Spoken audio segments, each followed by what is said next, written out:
sports. And today, I think we take it up as high as we can, most likely, with Gary Player, 9-time major champion, as much of a legacy in golf, and a man that 80.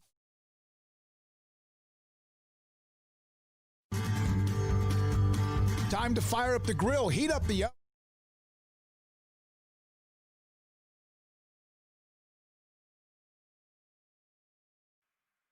Welcome to SicEm365 Radio. 3rd and 3. They send Hill in motion. Mahomes looks that way. Now will fire and hit his man at the 40. Oh, look out! Sammy Watkins takes it all the way. Explosion in Jacksonville. SicEm365 Radio is presented by IdealMRI.com. High-quality MRIs for $497 or less. IdealMRI.com. Your health is important, so is your budget. Hasty to the end zone. Touchdown. Baylor wins in double overtime. Have you downloaded the SicEm365 Radio app? Do it today on the App Store and Google Play. McCray will inbound. 1 second on the clock. Sampson. It goes. It's over. A miraculous shot by Ralph Sampson has given the Houston Rockets a trip to Boston. The 3 o'clock hour is sponsored by Waco Custom Marketplace. Meats, sweets, Texas treats, and a cut above the rest. 425 Lake Air Drive, Waco. 1st and goal. Brewer going to keep it, and he scores standing up, and Baylor takes the lead. Here's David Smoke, Paul Catalina, and Craig Smoke. All right, here we go, this 3 o'clock hour. Good afternoon, David Smoke with Craig Smoke and Paul Catalina, SicEm365 Radio. And Deontay Epps is social distancing, kind of as our producer, associate producer, who will put up all the podcasts up on our Twitter timelines, up on SicEm365. This is SicEm365 Radio. It's 3:02, and here we go. We'll have Byron Landor, the former, and he was an all-conference safety for Baylor back in 2010, his last year. And then also today, John McClain, David Hellman, Mack Rhoades at 4:20, Baylor Athletic Director. And then also today at 3:30, Pat Mahomes, senior. Pat Mahomes, Patrick's father, will join us today. They had a press conference in Kansas City at 3:30. To put things in perspective, Pat Mahomes pitched 11 years in baseball. He had a rubber arm. He pitched and pitched and pitched and pitched. He was a relief pitcher, a starter, pitched everywhere. He made $2.7 million in 11 years. Now, he was never like an all-star, but he made $2.7 million. And, of course, Patrick signs the $500 million deal just yesterday. And Pat was great. He said, the Chiefs wanted me to go through them for any interviews, but I've known you. He's known us for a long time, and so he'll join us today and get the father's perspective, who was an athlete who had to help. I mean, had to help that he had gone through this before. I'm sure we all would agree with this, but I would love to be able to tell my parents or my mom right now, if I was like, hey, I just signed a $500 million, $500,000. I would love, but I mean, like, I would love to give that news to my family. Like, hey, guess what? I'm worth $500 million now. Had a press conference. It was Zoom. Of course, that's the way it is. $503 million. And I saw did you watch, Craig, did you see any of the year-by-year breakdown? 2027 is a year that it could be like a $60 million deal. So there's a lot of things in there that could be renegotiated, whatever else. Yeah, I dipped into it a little bit, but just being brutally honest right here, after seeing all the money figures, it kind of made my head spin and kind of made me feel sick. So I stopped looking at all of the minutes that he'll make $100,000 for just simply breathing. It's amazing for him. It's amazing for the Mahomes family, White House High School, the Chiefs, the Texas Tech program as well. I mean, it's basically the only thing they really have to hold on to over the last few years. I mean, not taking shots. It's just, honestly, what else besides Patrick Mahomes have they really been able to brag about? So it's been a great blessing for them. And I'm just very happy for Patrick. I'll probably never speak to him again because he's way too big for his britches now. But I do remember the last time I got to talk to him was well before he was a big star. He was walking around Radio Row, and TV and radio people were talking to him, but none of them thought, at the time that he was going to become the superstar that he was. Otherwise, he probably wouldn't have been on Radio Row. He would have been so swamped, but very happy for the Mahomes family. Yeah, he's now one that if he gets on Radio Row, it's because 4 places, most of them networks, or 5 or 6 places, had already predetermined an interview with him. His mother, Randy, has been with him most of the time when they've been on Radio Row. So Pat will join us today at 3:30. So here's my point about there's a lot to get to today. The State Fair of Texas has been canceled. How does that affect Texas and Oklahoma if they play? The atmosphere, no question about it. We'll see what happens there. Here's my take. I don't know if this makes any sense, but sometimes Saturday afternoon or evening, I'm playing golf at Ridgewood, and I'm playing a round of golf, and of course it's an incredibly beautiful course. It was a gorgeous day, 4th of July, and I'm sitting there just relaxing. And there's so much going on, and there's so much negative, and there's so much where everything is like we rarely ever get to talk anymore about like a game, but here's the football and workouts in the fall. So this is what I've come to basically I've come to peace with this. I know we're approaching the time when workouts resume in college, and I know some are even happening now, camp in the NFL, maybe games, but. And I understand football really is the bread and butter of this show. Men's basketball, women's basketball with Baylor, of course, is a big deal. But I am exhausted from hearing about every day whether or not we're going to play football. I'm exhausted from it. This is not being overly dramatic, but I'm exhausted about how many times, and I spoke to a couple, one of them a client, Brad Boozer, how many times can we discuss it until the clock in the calendar let us truly know the answer here? And so I understand it, but aren't you exhausted from it? And yes, I know how important playing games, hell, just practices would be wonderful. Practices would be almost, even though we can't attend them most likely, would be great.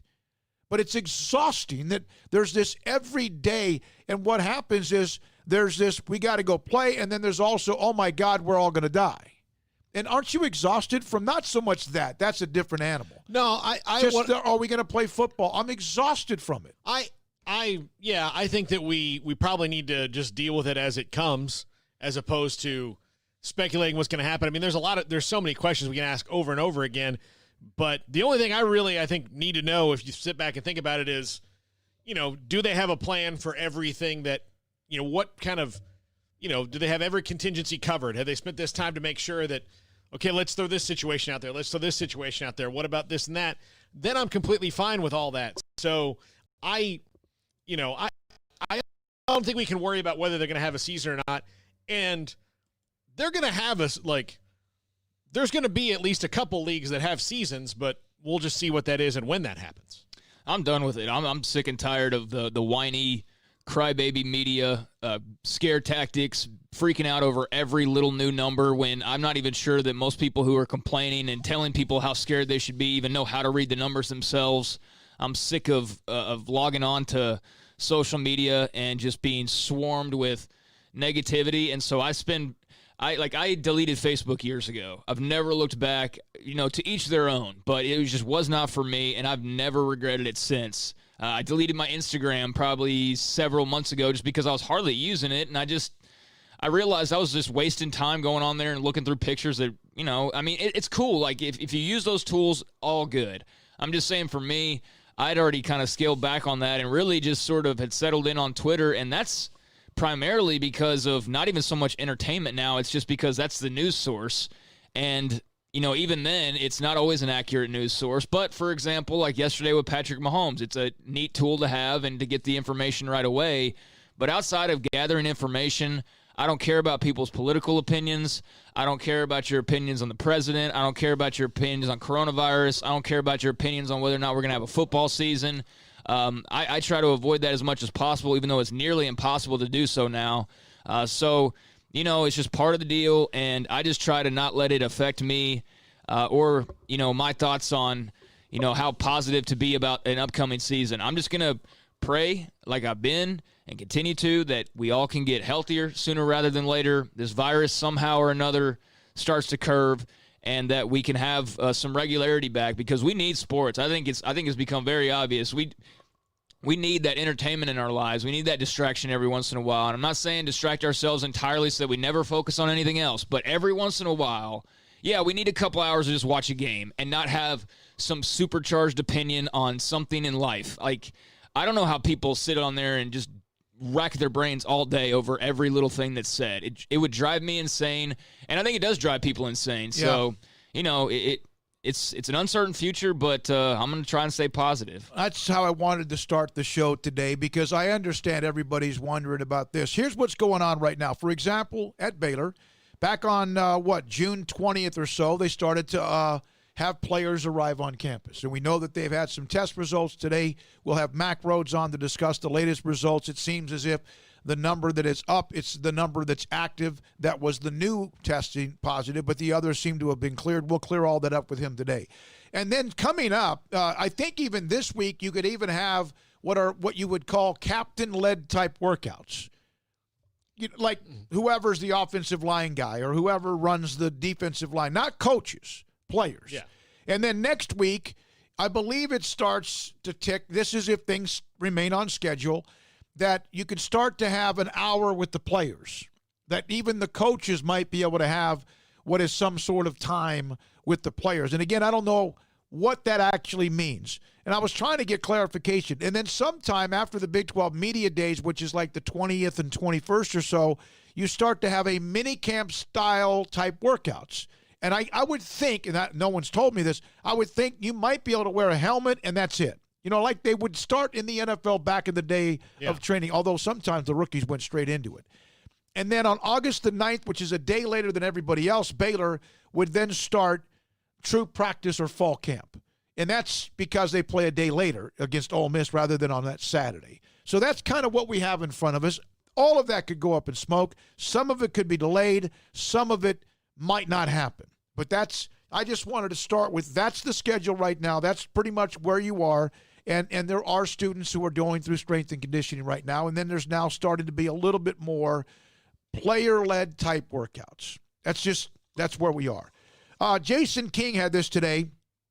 It's a part of the SicEm365 premium section, but I think it's obviously huge news.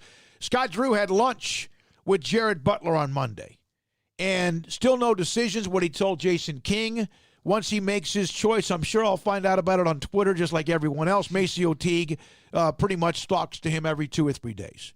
That is, what do they have, Ty? Sometime in like August? It's another month away. Yeah. It's another month. Yeah. Like, they've had the longest time to make this decision, and I understand that there's no need to rush these guys into a decision if their draft is not going to be for, an extra 2-3 months.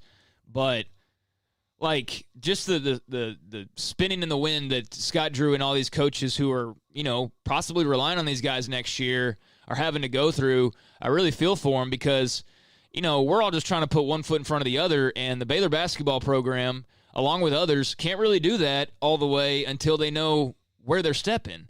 And if you don't know if you got Jared Butler or MaCio Teague, then you can plan, but you got to put together more than one plan. You got to have with these guys, like, hey, if only Jared Butler comes back, here's what we look like. If nobody comes back, here's what we look like. If both guys come, here's what, like, there's all these different looks that you may have. And so, the fact that they don't have a season coming up anytime soon, although it'll be here before we know it, doesn't make it as much of a stressful thing, but you just like to know, right? And basketball is a little easier to transition into, right, than say it would be if this was pushing back the NFL draft, where you're like, do I have my quarterback for next year or not? Yeah, that's a little bit different, but yeah, it certainly is, because Baylor's not going to get 2 other players in to replace them like that. You might have some anywhere. Transfer. Yeah, all these places are not going to get players that just pop in right now. You might get a transfer, but how good are those guys really going to be or available to you, because they'd have to get a waiver. So, yeah, and this is 32 points a game, essentially, out of these 2 guys that you're going to lose, that you're going to have to make up. So here's where we are. Today we'll have Pat Mahomes, John McClain, Mack Rhoades, David Hellman, Byron Landor, who was a really good player for a defense back when they were struggling in 2010, his senior year. And then imagine today if you wake up and you're the Philadelphia Eagles. This doesn't stop. Stupid is everywhere. Ignorance is everywhere. It's not a one-way street, racism. It's everywhere. And then sometimes it's just pure stupid. Deshaun Jackson, who's been outspoken before, gets into Hitler. Yeah. And in some cases, misquoted things that Hitler said. No, he didn't misquote. He took a false quote. Yeah, well, that's what Yeah, that Hitler never said. But he posted it up on his Instagram. Like, what an idiot. And that, I noticed today, well, one, he's apologized. I don't know if people all believe his apology or not. And again, I don't even know if he means it. He did it. It's his life. He has to deal with it. But Philadelphia obviously came down very strong with their own statement about appalling, sick, all the things that they felt like. I don't know. They didn't use the word sick. What are people? They just wake up stupid? What the hell was Deshaun Jackson thinking? He wasn't thinking. I mean, and does he feel like because he's a black athlete, he's protected of being stupid? Yeah, I don't know. That's a fair question. Yeah, I don't know what because I saw defense of him. Yeah, you How can't can defend you what can't he said. defend Deshaun Jackson and then blast Drew Brees? Some people seem to think you can. No, you can't. I mean, his words are what he did was indefensible. If you reacted negatively or in an angry, and I was like with Drew Brees, it depends. A lot of times, we don't walk in our shoes, or you don't walk in his shoes, or you don't walk. The bottom line is stupid. And what Deshaun Jackson did was stupid. Now, will it be covered in the same way that Drew Brees was? It's not going to get as much attention because Deshaun Jackson's not as big of a star as Drew Brees, and Deshaun Jackson's not a white guy saying it. And so I think with the heightened, sense of just what all's going on, what's being said, who's said what, all the stuff we're paying even closer attention to now. He's going to get his little backlash today as he is, and there will be those that stick up for him even though they wouldn't stick up for someone else maybe of a different color who said the same things. And that's the hypocrisy that is rampant throughout our entire world. I mean, you're lucky if you don't run into a hypocrite, quite frankly, with all's going on. And it's just a really stupid thing that he said. And for those that don't know what he said, he had the fake Hitler quote.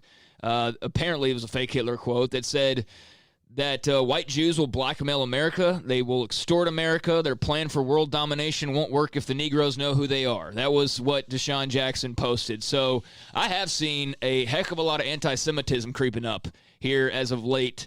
And, it's just kind of weird given that we're so focused on injustice and racism and things like that. And yet, for any that maybe we have not clamped down on, but any that we maybe become more aware of, it's like, oh, well, here's a new offshoot that's, rearing its head. And I don't know. It's hard to kind of wrap my brain around just where we are. But, yeah, that was an incredibly stupid thing that he said. The Eagles have already called his post offensive, harmful, and absolutely appalling and said they'll take appropriate action.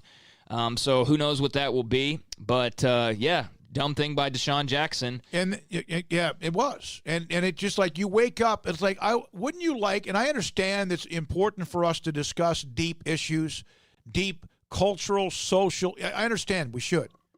But wouldn't you like to one day wake up and there's not a stupid thing said on Twitter? Well, good luck. Then they'd have to get rid of Twitter. Well, I know. I know. I'm talking about how it affects sports. I really do think that if you could go back and tell the founders of Twitter, hey, this is what's going to happen. Yeah.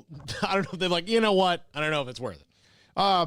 Here's another dumb comment on Twitter. This woman's name is Shanna V. White. I don't know if you guys saw this or not, but there was a committee member that was discussing teaching history in school, which I don't know what they teach anymore or if they teach it well or not. But she said, what we do understand, most people lack history knowledge because most U.S. high school social studies teachers are coaches, usually football, who just have the teaching position so they can coach.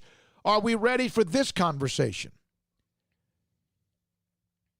There are a bunch of football coaches who are damn good teachers in the classroom. Well, I don't think that some coaches coaching history is the reason for people not being prepared the way they need to be. They don't have those coaches throughout their entire school careers. So along the way, they're also not getting taught properly by other people, if that's your reasoning. Are the coaches in charge of the curriculum? Yeah, that's the thing. No. Are they that the comes ones down from above? Are they the ones that are taking away all of the standardized testing? Are they no, they're not. And so I think just the whole education system in its entirety is completely screwed up. It's never going to, the genie's out of the box and it's never going to be put back in. We all know teachers are vastly underpaid. We all know there's a lot of teachers who shouldn't be teachers, but they have a union, and that union protects them the same way it does a lot of other industries. So you can have an inappropriate relationship, and yes, you most likely get fired, but there are, protections that are in place, and so you have some bad apples that never get thrown out of the batch. And I feel for teachers because it's a very noble profession, but it's one that's not respected. And it's not respected. You can tell by the way they're paid. I mean, clearly people don't think that they're worth that much and that just about anybody could be a teacher. But I don't believe that. I think that maybe if you did, support them more, maybe if you did raise salaries and things of that nature, make it, somehow maybe incentive-laden even, that you would get better teachers and be able to root out some of the bad ones. But, yeah, that's just the nature of the profession and the nature of our educational system. It's a mess. Yet it's not just coaches. There's some, no, like Jay Law was an incredible teachers. science teacher. A guy that was a defensive coordinator at Robert E. Lee. I'll tell you right now, I had better football coaches as teachers in some classes than I had regular teachers. Hey, the baseball coach at my high school when I was there won 3 state titles. So a lot of times that would get painted with all he cares about is baseball, was a fantastic algebra teacher. I mean, people would come, and one of those guys who, I'll be late to practice because I've got assistant coaches if this kid is struggling with algebra. So that whole thing, that doesn't hold water. Yeah, you know what? There are probably some coaches out there, just like there are some regular teachers out there, that half-ass their way through the class they've got to teach. But that's just like saying it was just another stupid comment, but you're right. The only way to eliminate stupid comments is for everyone to stop breathing. I like to have one tweet each day that kind of makes me giggle, okay? Mm-hmm. Hey, RB, which is HEYYRB. Y'all really plan to boo the Astros all season long, and they suspended fans. Laugh my ass off. The devil works hard, but Jeff Luhnow works harder. Whatever. But when you get back, it's again they're going to play 30. Poor Astros fans. They're going to play 30 road games, right? Yeah. Instead of 81. Yeah. And they have had this buffer. People are still going to get on them. There's no question about it. It was just kind of a tongue-in-cheek. I thought it was funny. That's not going to go away. That's going to be there next year, too. All right. No, it will be. That's not going to be there for a long time. That's not going to vanish because a year passed. So, Jason King with his special homework assignment, and I actually answered all of them today, or last night before I pushed send. Mack Rhoades is a part of our segment at 420. Mm-hmm. Everybody, almost to a person, mentioned pretty much the same quality about Mack Rhoades that you admired the most. Without getting too detailed, because we have to take a break, come back with Pat Mahomes. Paul, what did you say? About Mack Rhoades? Yep. What was the biggest? Absolutely willing to address anything. And sometimes he'll have to hold back some information, but I've never felt like there's a secret he's kept from us for years and years. It's just, hey, I can't talk about it this week. 2 weeks later, we know about it. Paul, Craig? I just said his openness, I think, is what I put. That he's willing to talk about anything, and that he's, with him at the top, I feel confident that there's not going to be any stone unturned, and that everything that needs to be taken care of is going to be taken care of. And that makes me feel confident in his leadership, and I just appreciate that he's not somebody who kind of hides behind what he could hide behind, which is, his position, or, I can't say that because it's Baylor University or whatever the case may be. I like that he's so open and even emotional at times as well. Colt Barber, he's not going to rush to give a politically correct answer, which makes him a terrific source for accurate information. Of course, there's a lot of this I don't know or hide behind it. Brian Etheridge, his calm demeanor in the face of a dumpster fire situation that he inherited. Ashley Hodge mentioned he admires the steadiness of his approach, combination of demanding and caring, which is much needed. Let me tell you something. As much as he discusses how it's a family, and it is, and you hear that from everybody within the program, he's hard on his people. They believe me, it's not, we've heard about, he's even mentioned it before. He even told us before he had to step out of a meeting with somebody one time. Jason King mentioned positive and upbeat. He's a glass half full guy. And I just mentioned his accessibility and honesty from the very first time we ever had him on the show 9 years ago. Yeah, so I think we're all in the same Not 9 years ago, wavelength there as far as we're all pretty much in the same ballpark there with Mack. And I know we got to go, so we'll probably return to some of those questions later. But Colt did just pass this along from Brandon Marcello. Said, what if I told you whatever the Ivy League announces on Wednesday, moving football to spring is what most are guessing, has no effect on what the Power 5 decides later this month or in August. Admins and Power 5 offices tell me they're not following their lead. They have their own timeline to make decisions. And I said it the other day when you asked about, like, what if the Ivy League says they're not playing football? Who cares? I mean, who's watching Ivy League football anyways? And, all due respect, but, I mean, that's not exactly, something that's bringing a lot of eyeballs or that many people even keep up with. So I never thought it would have an effect what the Ivy League decided, and it looks like it won't. When we come, and it surely won't affect Texas high school football. No. So somebody saw that as well. When we come back, Pat Mahomes, proud father of the $500 million man. Next on SicEm365 Radio. Richard Carr, Buick GMC Cadillac. The sales continue to roll on. And look, I've been telling you for a while now about how Richard Carr has been keeping things as sanitary and clean and safe as possible. They've offered to take the test drive to you if you don't feel comfortable going in to their showroom. But if you do want to get out and about, they sanitize it daily. Their workers are responsible. They wash their hands. They're going to make sure it's as clean and sanitized an environment to keep you safe. They've got the Buick Encores right now, the perfect crossover SUV. It's got a roomy interior, all the safety features and latest technology. And right now it can be yours for only $19,900. That's a savings of $6,000 on a 2020 Buick Encore. And Richard Carr Motors continues to be overloaded with used cars and trucks, over 100 in stock. They got a lot of work to do to move these pre-owned vehicles now. Over 25 used trucks in stock, all at discounted prices. And in addition to knowing that you're going to be safe when you walk in to Richard Carr, or, again, you can have the test drive come to your home. When you do purchase a vehicle, they've got great prices, free oil changes with a new purchase, and in-town priority warranty service that all comes with your purchase at Richard Carr Buick GMC Cadillac. They are the people you can count on. A local family dealer run by Baylor Bear alumni that wants the chance to earn your business. So stop by their daily disinfected showroom, see the safety-focused staff, or again, they can bring the test drive to your home. Your comfort and safety is their first priority. Find them at richardcarr.com or Highway 6 at the Imperial Exit. Time to fire up the grill, heat up the oven, or get that deep fryer going to enjoy the top quality products at Waco Custom Marketplace. And order 30-pound bags of live crawfish by noon on Thursday and pick up on Friday to enjoy the weekend. Live crawfish available right now. And Waco Custom Marketplace doors are open for business Monday through Friday from 9 to 6, Saturday 10 to 5. And crawfish boil boxes available as well. Make your order for live crawfish by noon on Thursday. Pick up on Friday for the weekend. Waco Custom Marketplace, your home for fresh kolaches, cinnamon rolls, and baked bread daily.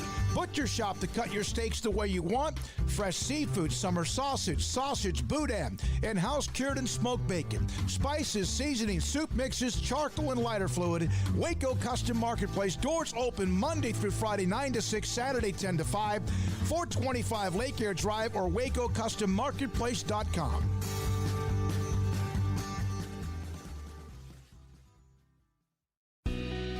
Let Camille Johnson Realtors guide you seamlessly through the process of buying your dream home or selling your current one. Commercial, farm and ranch, or residential, Camille Johnson Realtors can smoothly and successfully lead you through any transaction with a team of 24 experienced agents who are excited about serving you. Camille Johnson Realtors services the entire greater Waco area. If you're in the market to buy or sell, contact Camille Johnson Realtors, 104 Midway Center in Woodway, or find them online at www.camillejohnson.com. Camille Johnson Realtors, elegant, charming, warm. Welcome home. One size fits all. That may be all right for an adjustable belt or cheap sunglasses, but when it comes to your financial needs, no one wants a one-size-fits-all strategy. Cam Heathcott, your Edward Jones financial advisor, knows that his most important goals are yours. That's why he takes the time to understand your needs, knowing you. That's how Edward Jones makes sense of investing. Cam Heathcott, covering Conroe and Houston, 936-756-7717 or cam.heathcott@edwardjones.com. Edward Jones, member SIPC. Hey, this is Bryce Petty, former starting quarterback and two-time Big 12 champion, and I know firsthand the importance of being in top shape both on and off the field. So listen up, men. If you're feeling beat down day in and day out and looking for that high-performance edge that separates the men from the boys, then look no further than the Petty Clinic Low T in Waco. Petty Clinic is a comprehensive men's healthcare clinic with an atmosphere catering to men. Board-certified Dr. Kent Petty has a special interest in offering the highest quality medical care to men of all ages. Some of the services offered include screening and treatment for low testosterone or thyroid, infertility, high blood pressure, diabetes, high cholesterol, sleep apnea, while offering comprehensive wellness exams and complete men's health lab panels. High performance men, remember, it's not just a Petty thing. This is Bryce Petty, encouraging you to reach out and Google search Petty Clinic Low T or go to pettycliniclowt.com and get your complimentary lab screening today. Texas board-certified personal injury trial lawyer and Baylor alum David Willis and Baylor alum Parker Willis are ready to help if you or a loved one has been wrongfully injured in an auto accident, SUV rollover, industrial accident, 18-wheeler crash, or were seriously injured by a defective product or recalled drug. Call them for a confidential and free case consultation at 1-800-GOT-HURT or visit them at texastriallawyer.com, principal office in Houston, Texas. This is SicEm365 Radio. Text us at 254-339-1122. The SicEm365 Radio text line is sponsored by Riverbend Liquor and Wine, with the most extensive variety of craft beer in Waco. A hidden gem on Lakeshore Drive and 19th Street. All right, here we go. This 3 o'clock hour. Yesterday, the story that comes down with Patrick Mahomes and his contract extension with the Kansas City Chiefs, and thrilled for him. We had Bobby Stroop from APEC on, who has worked out with Patrick at APEC and the locations in both the Tyler area and also in Fort Worth. Craig Smoke, Paul Catalina, David Smoke, and now Pat Mahomes, proud papa, on with us on SicEm365 Radio. Pat, I can't imagine if I just said how you been. I think that's probably the dumbest question I could ever ask you. It's been kind of busy, flying up to Kansas City Sunday night, and then getting a chance to see Patrick sign that contract. It's been quite exciting, quite surreal, and pretty exhausting. Pat, when you heard that the actual extension was agreed upon, or what was being said, the numbers that came out, what was your reaction to that? Well, he called me on Saturday and said he was close to, signing, and wanted to know what I thought about the deal and, the length of the deal and, the different things. We, tried to keep it kind of a tight-knit deal and kind of trying to stick to a plan, and we just talked about a few things. The numbers were pretty, astounding. But, other than that, I knew it was going to be something pretty high. I just didn't think it would be that length and that amount of dollars, at one time. How much do you think that Patrick growing up with you being a professional athlete has enabled him to kind of ride this wave very smoothly? Because he learned just growing up in that environment? Oh, it helped a lot. Him actually getting to see the way that, the professional athletes worked out, what they did to get there, what they did to stay there, and how hard they had to work.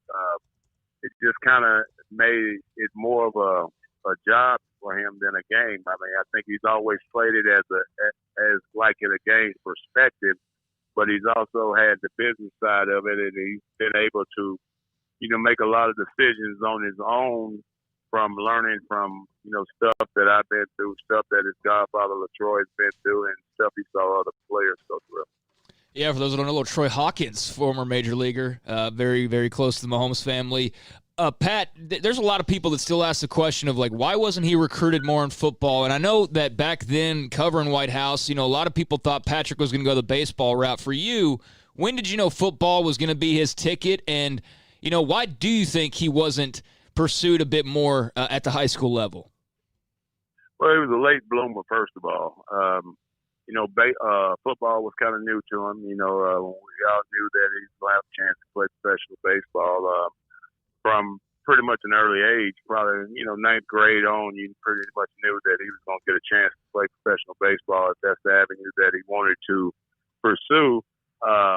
When I knew he was going to play football, I would say that would have been draft day his senior year when they called and offered him, over $1 million to sign, and he didn't sign. And he looked me in my eyes and said, "Dad, I want to, try this football thing. I think I can be pretty good at it." And we switched gears from there, and I drove him to Lubbock, and after that, the rest is what has happened. How much did that fuel him?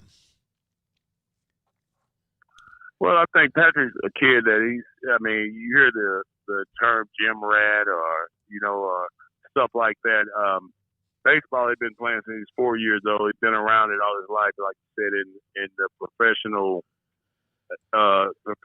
scene and also, playing, all the leagues coming up. And he pretty much knew everything there was to know about baseball. It was just it was just a point of if he could go out and apply it.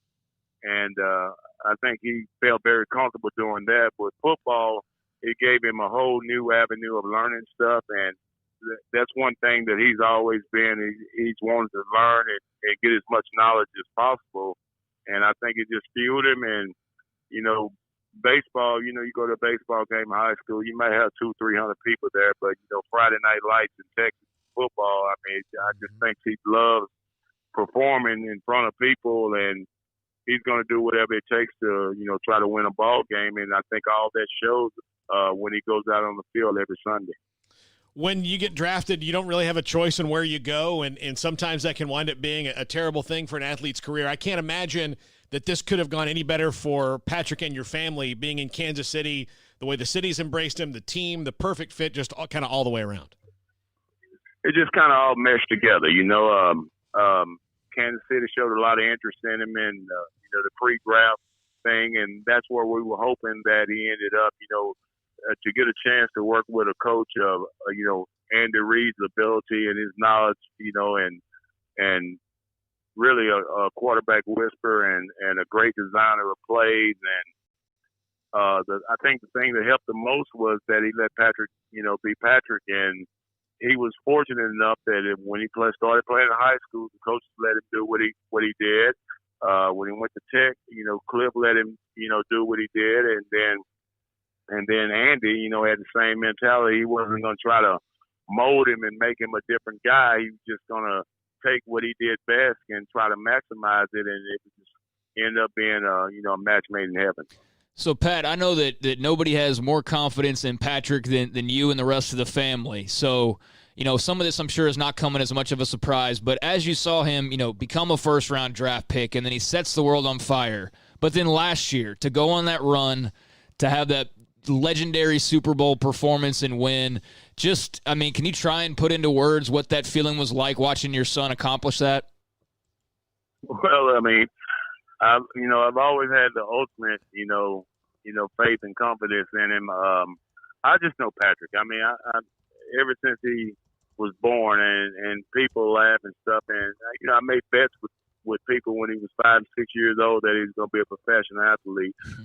That the drive and determination that he has on his face whenever he's doing anything, whether it's football, basketball, baseball, schoolwork, whatever, he wants to be the best. So when all that stuff was playing, a part of it was playing out and everything, I just knew that he wasn't going to shy away. I knew the moment wouldn't be too big for him.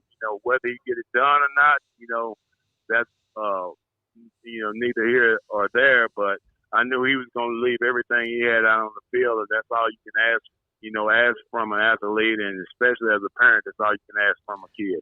I got to pass this on to you, Pat, because, and I've said this before, and I've said it with you before, and I mean this. All the years I've covered high school athletics, 39 years, which just means I'm old, you are among the top, I don't know if it's 2, 1, 5 greatest high school athletes I've ever covered when you were at Lindale with what you did back in the day. And I say that with your name, like Bobby Taylor and a couple of others. But I just had somebody on the text line ask me, how did you get his father's number? You're a genie.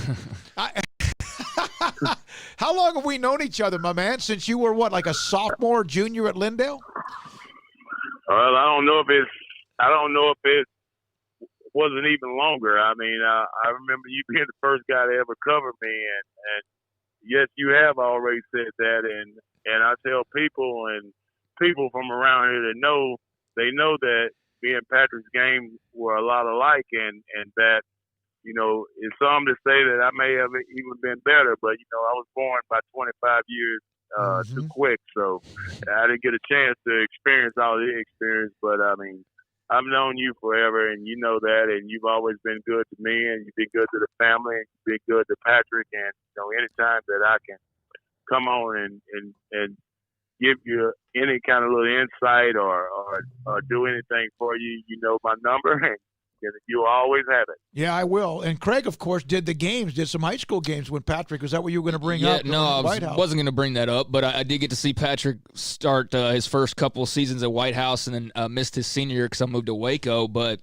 I was going to say that if you grew up in East Texas and you followed sports, you heard about Patrick Mahomes, you heard about Pat Mahomes, and I remember the chatter, Pat, of your sons and the talent, and I remember hearing like, hey, there's kids out in White House, and sure enough, all these years later, it's just kind of crazy how it all comes full circle. But yeah, most definitely, the Mahomes name is one very well known in East Texas. Pat, how proud of you?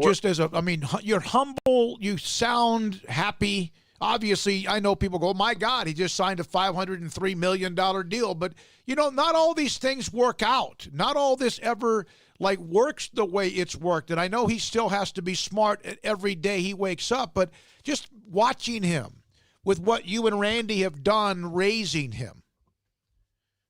Well, I mean, I'm super proud. I mean, as you can imagine, one of the reasons why I stopped playing when I did, because I could have played a few more years. I don't know if it had been at the big league level, but I could have, been in baseball and probably got my, my call-ups and this and that. But what I wanted to do is, being that I experienced all this stuff, and I was a 17-year-old kid coming out of Lindale when I signed and played my first year of pro ball as a 17-year-old. I just wanted to make sure that he knew exactly, what was getting ready to happen, and that he was prepared for it. And I mean, it's a lot of work, behind the scenes. I mean, I remember, Patrick playing 7th and 8th grade football, basketball, games, and then coming home, and I'd make him go in there and shower up, and I'd put that desk in front of him and do interviews with him like I was a reporter and stuff, and just trying to make sure that he had every,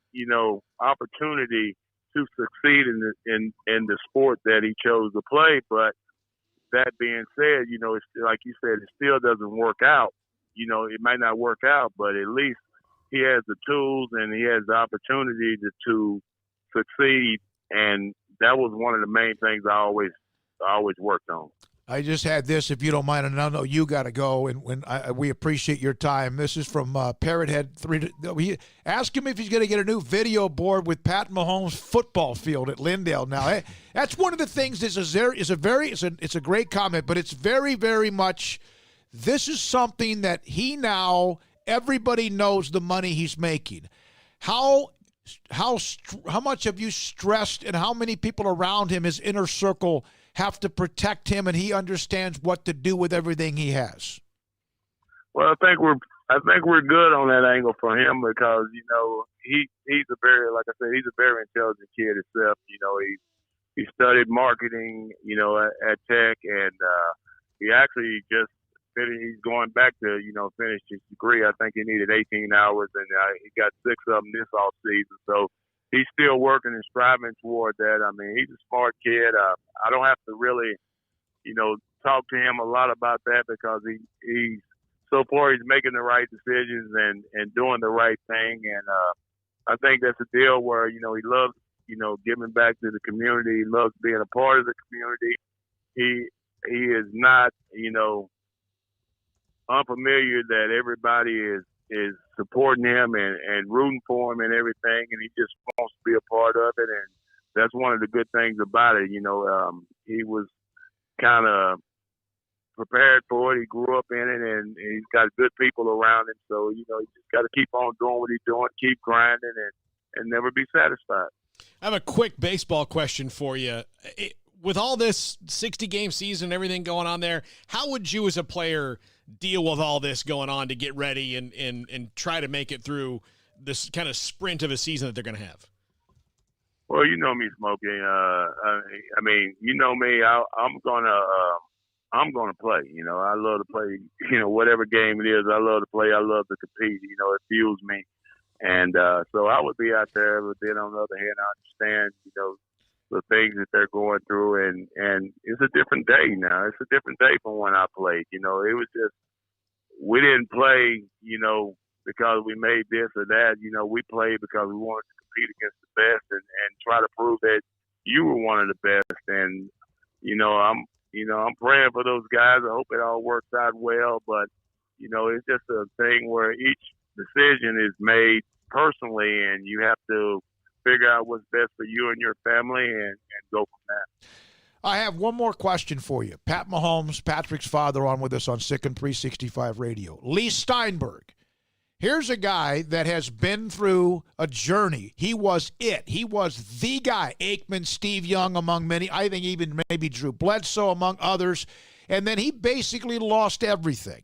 And I remember many times, Pat, when I was at Radio Row or Paul or Craig, and he was kind of walking around and they were looking for people to interview him, his son, Matt, and others, and he was trying to regain what he had done before. And here he is representing Patrick and the richest NFL contract and sports contract in history. What was that like, getting to understand him, believe in him? And this is a big story about Lee Steinberg, too. Don't you agree? Oh, I agree. I mean, Lee, you know, like you said, he was one of the best. And you know, to go through what he went through and to come out and, you know, be up front with us. First time we met with him. I remember the first time we met with him, we were at Grapevine, Texas, me and LaTroy. And we were interviewing agents because Patrick was trying to decide if he was going to come out. So we was kind of doing the legwork for him there and trying to narrow it down so we could get Patrick, you know, to meet face to face with the guys and make a decision, because ultimately it's his life, you know. And if he makes the decision, if things don't go the way they're supposed to be, then there's nobody else to blame. And he fell in love with Lee then when he met with him. Lee actually was pretty much the only one that didn't guarantee him anything. They just had a plan. Patrick loved that plan they had, and everything that they said in that plan has came true, and maybe at a little faster rate, but it came true, and they've done a remarkable job. But that being said, I also want to give a lot of respect to Chris Cabot, who's his main guy now, and he does a hell of a job, and he's a great man, a great agent, and we couldn't be any happier with what they've done and what they are continuing to do. All right, guys, anything else? Pat Mahomes was on his way to a special year, and then they had the strike. It was a year that kind of helped, that you would have had. I think that was the year you set yourself to the next level as well. I remember that. I remember how you handled it. I remember how you always have been classy with us. Thank you for your time. Congratulations to everybody involved. Lindale High School, Smith County, I mean the Tyler area. They've had some who have been somewhat famous that just did not finish, and good luck to Pat. He is, without question, an incredible player and a great kid. So congratulations to you and the family for what you've done, and thanks for being a part of this show. Oh, thank y'all for having me anytime. And once again, you know, tell Craig I said hi, tell Paul I said hi, and y'all keep on doing what you're doing. That's Pat Mahomes, father of Patrick. And he's grown up. Pat has grown up quite a bit, like everybody does. You live long enough, you grow up. He was on his way to, I think it was 94, they had the strike season. He was on his way to a pretty big year with the Twins, I believe it was. Like, it would have been a difference maker for him. And then the season gets shut down. He was having a big year statistically. And I know that although Patrick was pretty young when Pat was like at the end of his career, he was able to hang around a clubhouse. And LaTroy Hawkins, who was a hell of a guy. Yeah, LaTroy Hawkins is very close with the family, as we mentioned, and I remember LaTroy Hawkins actually following me on Twitter back during the White House days, because I was always, like, if you go back and I guess do like a search or something, his Twitter account's still the same, I believe, Patrick, like, Mahomes 5 or whatever. If you go back and look up, like, you can see all my old tweets from like 2013. No, it would have been like 2011, 2012. All of the White House tweets I used to have before covering Baylor. And, yeah, I remember LaTroy Hawkins following me because he wanted to be able to follow along with what Patrick was doing and see his stats and stuff. And I remember, bumping into Pat Sr. Quite often.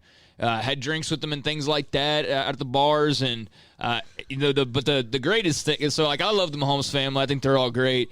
But, I mean, still the thing that sticks out to me more than anything, just to show you how life changes, is well before I was of drinking age, and I got to hang out with Pat Sr. a little bit, when I was much, much younger, my mom always used to love to get Outback Steakhouse for the family.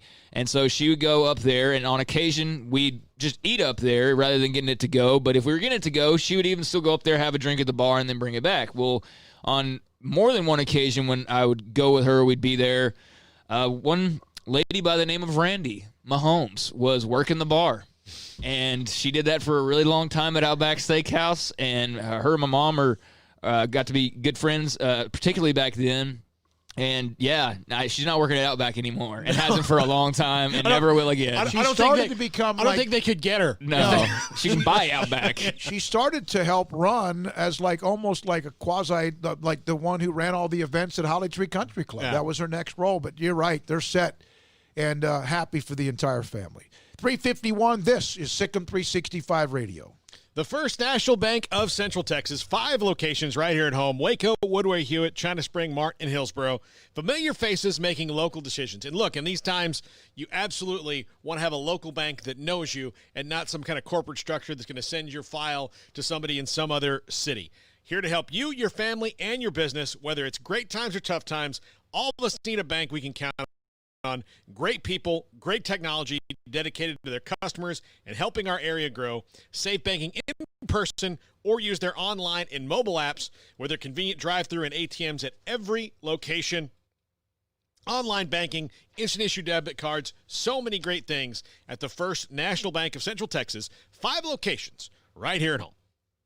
Summertime means vacation time, and while this summer may be different, at Allen Samuels, you can always count on our huge summer clearance event. It's on. Brand spanking new 2020 Ram Lone Star Crew Cabs. Now 0% financing for 72 and no payments for 90 days. Or choose up to $10,250 in total values. America's most loyal half-ton pickup owners are Ram owners. It's time to say goodbye. Adios, 2020s, from Allen Samuels. Ask for details.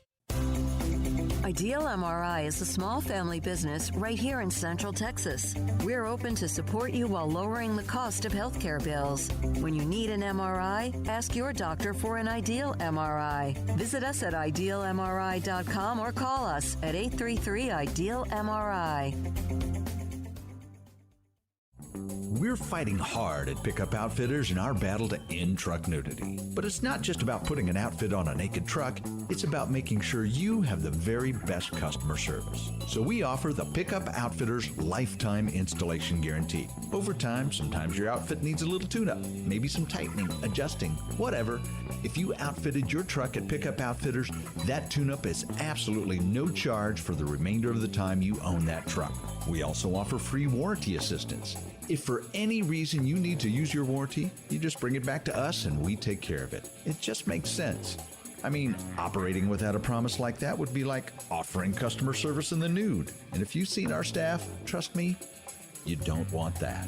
So do your part to end truck nudity by outfitting your truck, Jeep, SUV, or van at Pickup Outfitters, 220 Lake Air Drive in Waco, where we promise to serve you fully clothed. Check out our website, createacommotion.com. Do you love Friday Night Lights? Would you like to have a bigger role than just watching the action to ensure the games are played fairly and safely? The Waco football chapter of the Texas Association of Sports Officials, or TASO, can make that happen. The 2020 Texas high school football season is right around the corner, and we need you to be a part of it. There's a shortage of officials across the state in all sports, and you can help. If you love the game and want to be a part of the solution, you can help our local student athletes continue to participate in games they love. Never officiated before? Don't worry. Waco Football Chapter can help and prepare you to make the right call. And right now, Introduction to Football Officiating class is accepting registrations. Make your first grade call today by looking us up and contacting us on Facebook at Waco Football Chapter or at our website, wacofootballchapter.com. Find out more about the Waco Football Chapter of the Texas Association of Sports Officials, or TASO. Go to wacofootballchapter.com.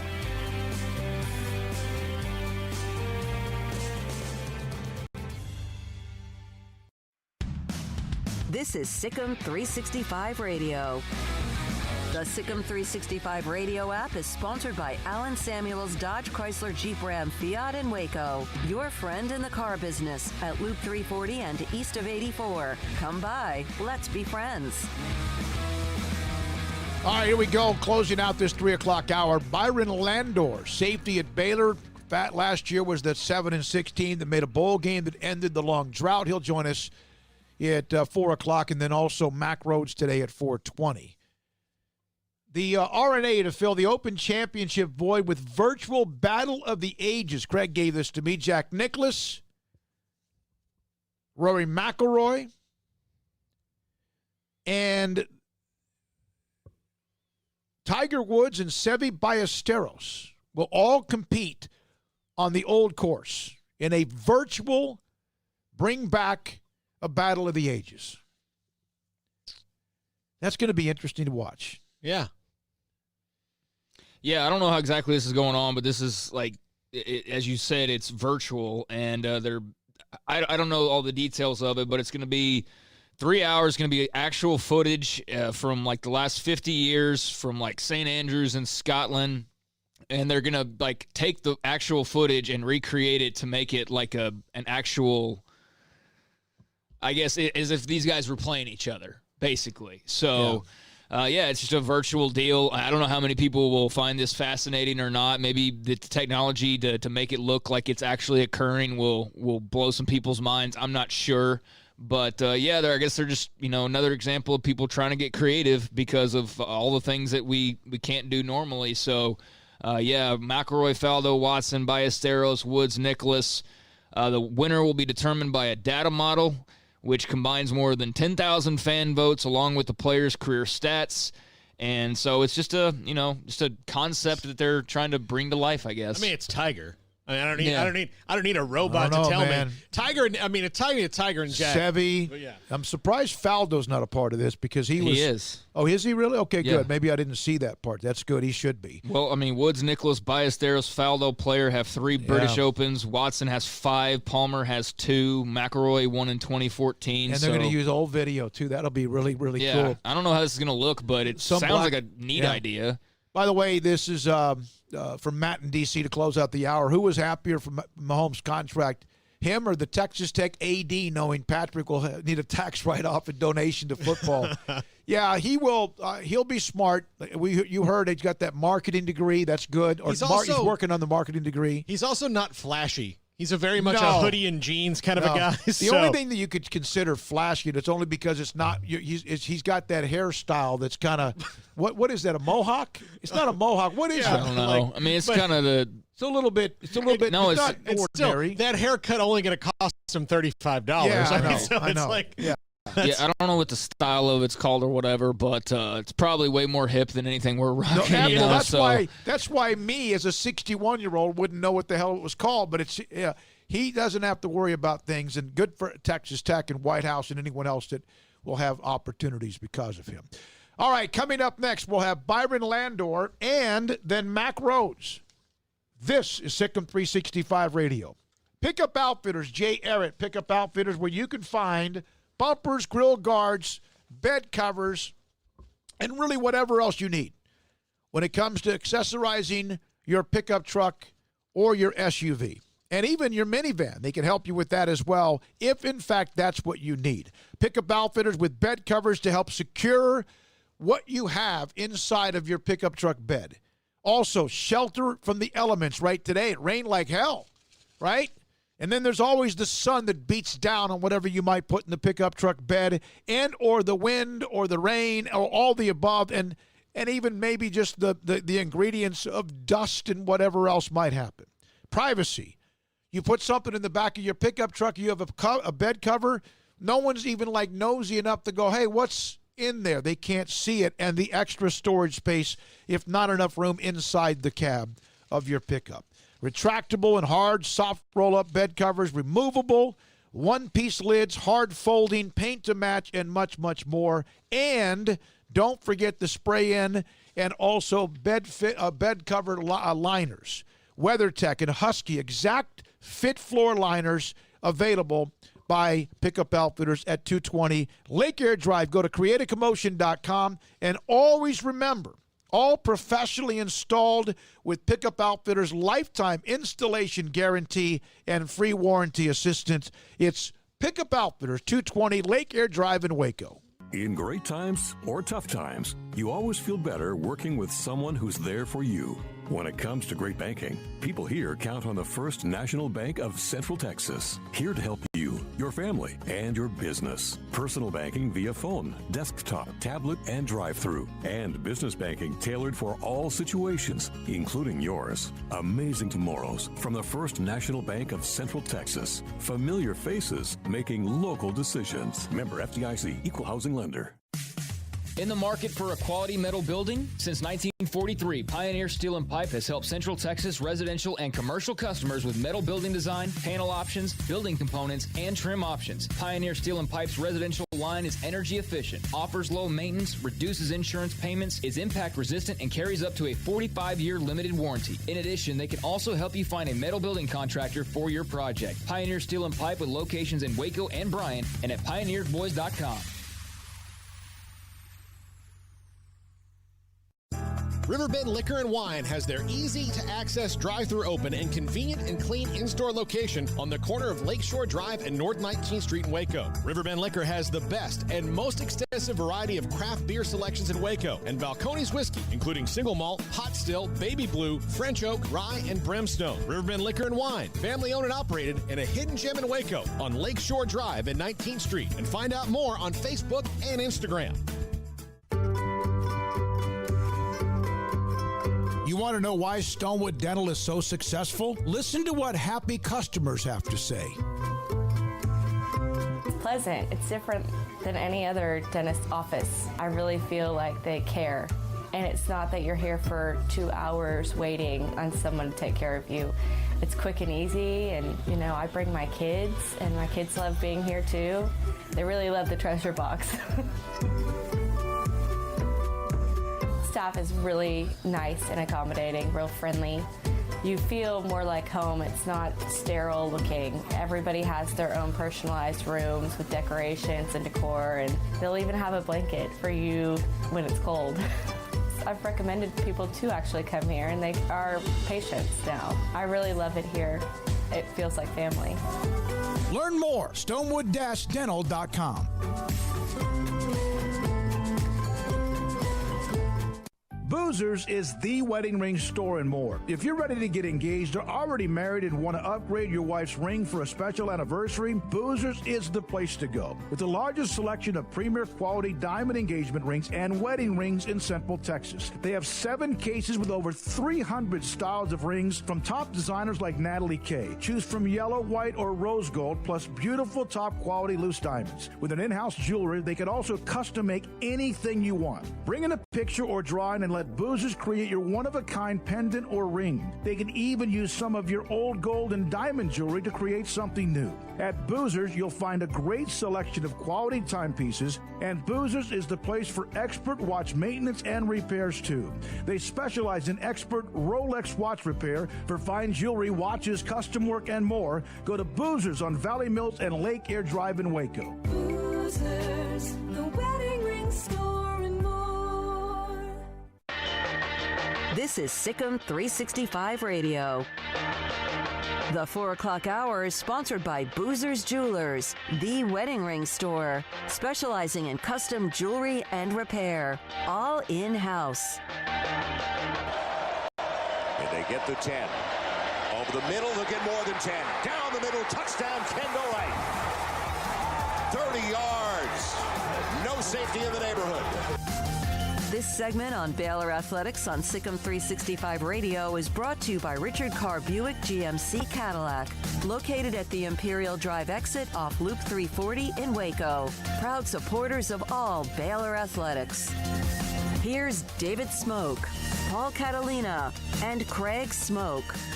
If you look at the last decade of football at Baylor, a lot of times you can point to 2011 RG3 10-3 Heisman Trophy, the pass that beat Oklahoma to Terrence Williams. Or you can look at the Big 12 championships in 13 and 14, or how good they might have been in 15 had the injuries not blown up their quarterback position. Or what if of 16, the year of Pepper Hamilton. And then last year's 9-0 start, and eventually losing to Oklahoma twice in Georgia. But it all started before then. It had to kind of like, even as Matt Rule said, you had to kind of lay the foundation and build it with more than just sand. And that late 2000s Baylor, the first decade of the 2000s, Byron Landor, safety, whose last year was that bowl team in 2010 where they broke through and broke the drought, joins us now on SicEm365 Radio. Byron, great to hear from you. Great to have you on the show. Proud of what you're doing in the healthcare business. We'll get into that in just a moment. How much did you and how difficult, you came in there from being a junior college player at Blinn. What brought you to Baylor to believe that they could actually turn the corner? Yeah, first I want to say I thank you guys for having me here. It's a pleasure, and so I really appreciate you guys bringing me in. But the first thing I did want to mention as far as what brought me to Baylor, it was actually a lot of the things that you just mentioned. I think, I had seen kind of some of the background and some of the issues that they had previously, and I really wanted to be a part of something special. I think I heard Clifton mention something like that a couple of days ago, where he was just mentioning that he wanted to be a part of the change. And that was it for me. I had some opportunities at other colleges, but the biggest thing for me was that I wanted to be remembered, and I wanted to do something that was special. And that 2010 season, it doesn't get any better than that as far as memorable and impact. Well, the 2010 season, the highlight I played, first of all, there's a highlight of you online. It says you break up a pass, but the play-by-play guys give it credit to Chris Francis, which I didn't think was right at all. Just because he dove into the frame late. But that game against Texas, was that kind of the moment where maybe not only you guys, you knew you'd been playing well, but like some of that weight had been lifted because they were the big bad wolf for so long? Yeah, I think those 2 weeks, we had the Texas week, and then before that we had, of course, the week that we became bowl eligible. I think those weeks were absolutely some of the best weeks of my life. And I remember the Texas game like it was yesterday. And I think that, one of the things, and kind of going into the game, I don't know, I felt that as a team, and even as a college and as an athletic program, we had made that turn, because during that game, I just felt that we were so confident. I felt that we just knew that regardless of what happened, regardless of what the score was, we had a chance. And that was one of the things that when I came to Baylor, I always wanted to feel. And I just felt that once we came to that point, then we were an unstoppable team. And I think that after that Texas game and during that Texas game, we actually felt some of those feelings. Yeah, and Byron was named Big 12 Defensive Player of the Week. Also got the helmet sticker on College Game Day from Lou Holtz as well for that performance. Yeah. And Byron, a lot of people know your nickname Crash, but what is the origin of the nickname Crash? It's a funny story. So when I came to Baylor, of course, I was known for being very physical. And oftentimes I would hit people, sometimes intentionally, sometimes unintentionally. And so what ended up happening was, I think one day I hit someone, and someone had mentioned, wow, you hit like a car crash. And I think that's kind of how it resonated. That's how it stuck. It was just that simple. And I didn't run from it. I actually liked it. I liked kind of having the physical bravado. But it was pretty funny that's how it initiated, something just that simple. And I want to say maybe within 24 hours, I believe some of the media had grabbed it and heard about it. And I believe it was like publicized after that. So it was pretty quick. How much did you watch the last couple of years, Baylor? And did you watch, if you did, Chris Miller play safety and play the way maybe you did, in a way that cost him lots of yards and penalties? Yeah, I tell you, this is a totally different era than when I played. because I can't even count how many games I may have been ejected from with the way the rules are now. I know every time I watch a game, I'm like, oh goodness, like honestly, the fact that the players have been able to adjust so quickly and be able to kind of move their targets up and down when necessary is absolutely fantastic. And I have had a chance to watch the last couple of years. And I've watched Chris develop. I know that when he came in, he still had that same energy. He was quick. He wanted to run to the ball quick, fast, everywhere. And I, like I said, I feel his pain when it comes to the penalties because I mean, honestly, when you're moving that fast and when you're trying to make that type of impact, when you're trying to make those critical plays that win you the game, I mean, it's kind of those situations where it's a spur of the moment decision that costs you that penalty that may get you ejected. 2009, I think at the beginning of the year, you guys probably felt like you had a great shot to get into a bowl game, and of course, some injuries kind of hit you. But was 2009 the year that you knew you could if you could just get those things to go the right way? Yeah, and realistically, I mean, even when I came into Baylor, one of the things that I told Coach Norwood when I came in was that, I felt that we were a couple of players away from being great. And that's one of the things about, colleges when you're trying to develop talent and you're trying to have a transition is that it may just be a couple of players here or there. A lot of it is mindset. So trying to convert from a mindset that is more of we kind of get down on ourselves and maybe we aren't as positive as we need to be to a mindset that we can do it regardless of what it is, because I know that you have my back, I have yours. And I feel that was the transitional phase, that 2009 season, kind of where we had a little blend of the old, blend of the new, and we're trying to merge together to figure out how we can be successful. So I think that was a huge point where we made the turn going into the 2010 season. Byron, you came out of the JUCO ranks before heading to Baylor. How imperative was that time for you? What was that experience like being in JUCO ball, and how did it prepare you for then eventually landing at Baylor? Yeah, I talk to people about this all the time.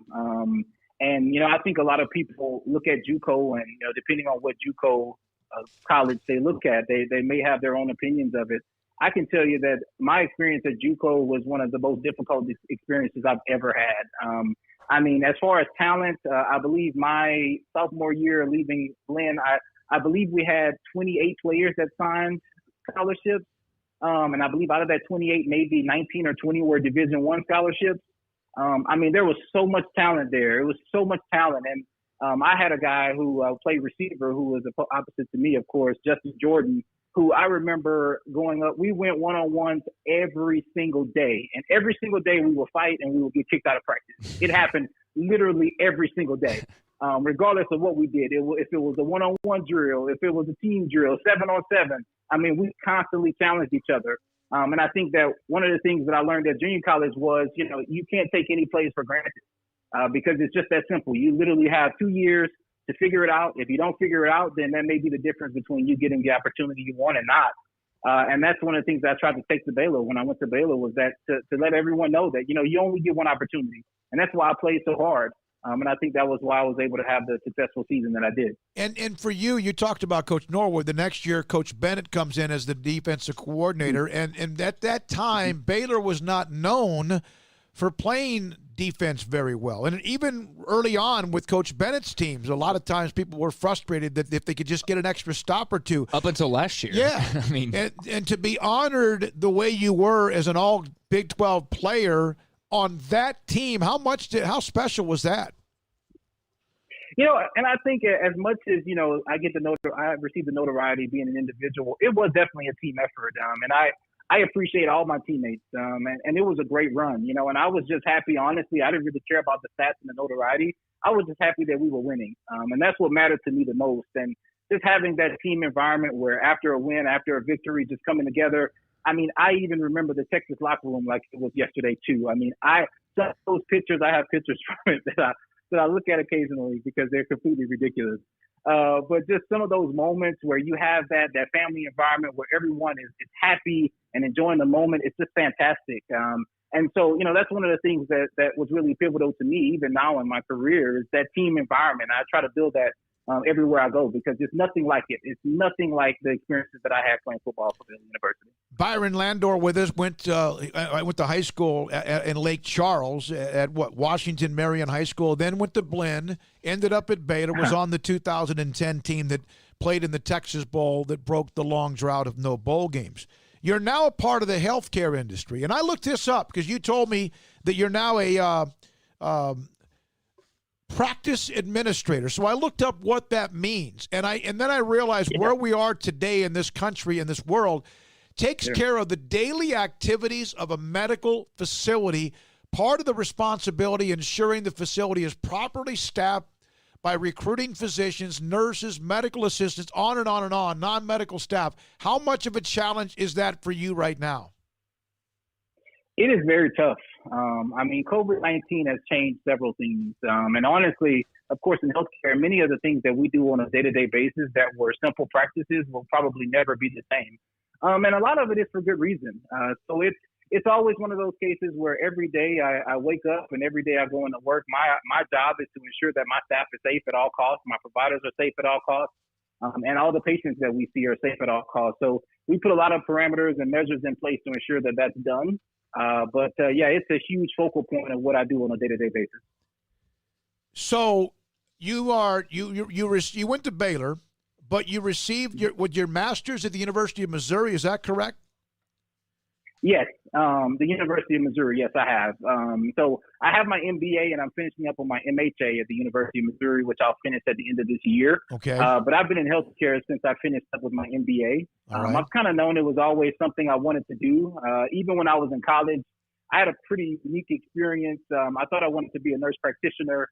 I did some volunteer work at a hospital, ended up realizing that the nursing just wasn't for me. Right. And so it was a pretty interesting experience, but I pivoted from that. And then, of course, it propelled me right into administration. So that's where I've been the last couple of years. Hey, you don't have to put needles in people. That's a great move. You did tell me, though, you're director of business development at a new hospital in Central Texas. Can you mention that yet? It is still kind of in the preliminary stages. Okay. I'm just finishing up on some paperwork, but I can say that I have accepted a position at a new hospital that's in Central Texas as director of business development. I'm extremely excited about the opportunity. I didn't think that I would get an opportunity this quickly in my career, especially one this big. But I am welcome to take the challenge. And it's funny because a lot of the things that I discussed during the interview were things that I took away from football, and just being dedicated and being focused and, having that drive for success. And I think, again, a lot of the things that I learned at Baylor are the reason why I am where I am today. Good luck with what you do in the healthcare business and industry with what's going on today. Appreciate it so much. Appreciate your time. Always a great interview back in the day. Well, thank you. You too. Be careful, and congratulations. And before we go, I just want to give one shout out, because I have to give a shout out. I promised I would. And I just want to give a shout out to a lot of my friends that I still communicate with from Baylor, Clifton Odom, Stacy McWilliams, Elliot Coffey, and of course Ty Simpson. I just want to tell them I appreciate them. I talk to them all the time. And we have a really good relationship that stemmed far from where we were at Baylor. We've had Elliott and we've had Cliff Odom. He was on recently, and we'll Tim Simpson. We'll take care of all those guys. Thank you very much. Thanks, Byron. Have a great day. You too. Byron Landor, he's a safety, went to Blinn, Lake Charles, Louisiana, and was a heck of a player. He was back. I mean, he would bring the hammer. He had 140 tackles one year at the safety position, which might not have been a good thing. No, I mean, and the defense wasn't that strong, but he was the guy. He was, he would bring the hammer, And against Texas, Garrett Gilbert was a quarterback. I watched a good chunk of that game today. I guess I started watching these highlights, and then 30 minutes later, I'm watching this old game. And he had a really good game, and the Texas receivers were gun-shy because of him. When we come back, Mack Rhoades, Director of Athletics at Baylor, David Hellman on the Cowboys at 5 on the Mahomes contract. Does it or not have any impact at all on Patrick Mahomes' contract on Dak Prescott? And John McClain will join us at 5:30. This is SicEm365 Radio.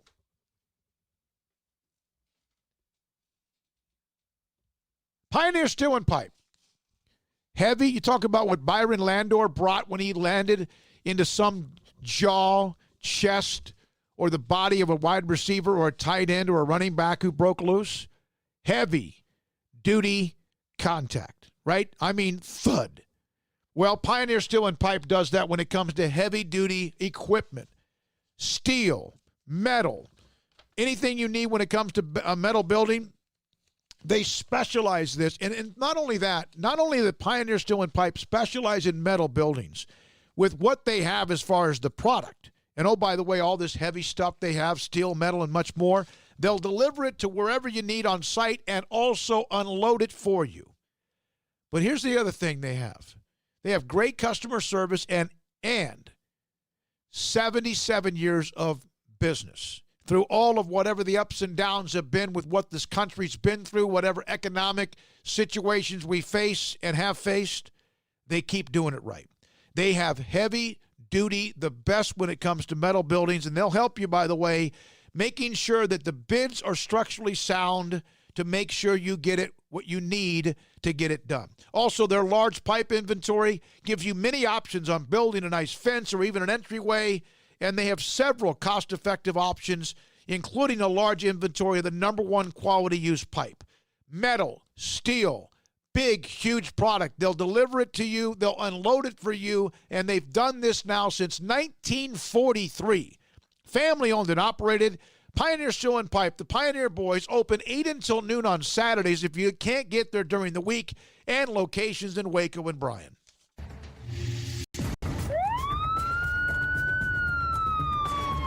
If you or a loved one or friend has been arrested and you can't afford bail, trust Terry and Chase Chapman at Chapman's Bail Bonds, covering Waco and McLennan County for over 25 years. Chapman's can bail you out anywhere with experienced, knowledgeable local agents who are committed to serving you professionally, respectfully, and with the highest integrity. Chapman's understands your privacy is important. Your freedom can be secured fast when you use Chapman's Bail Bonds.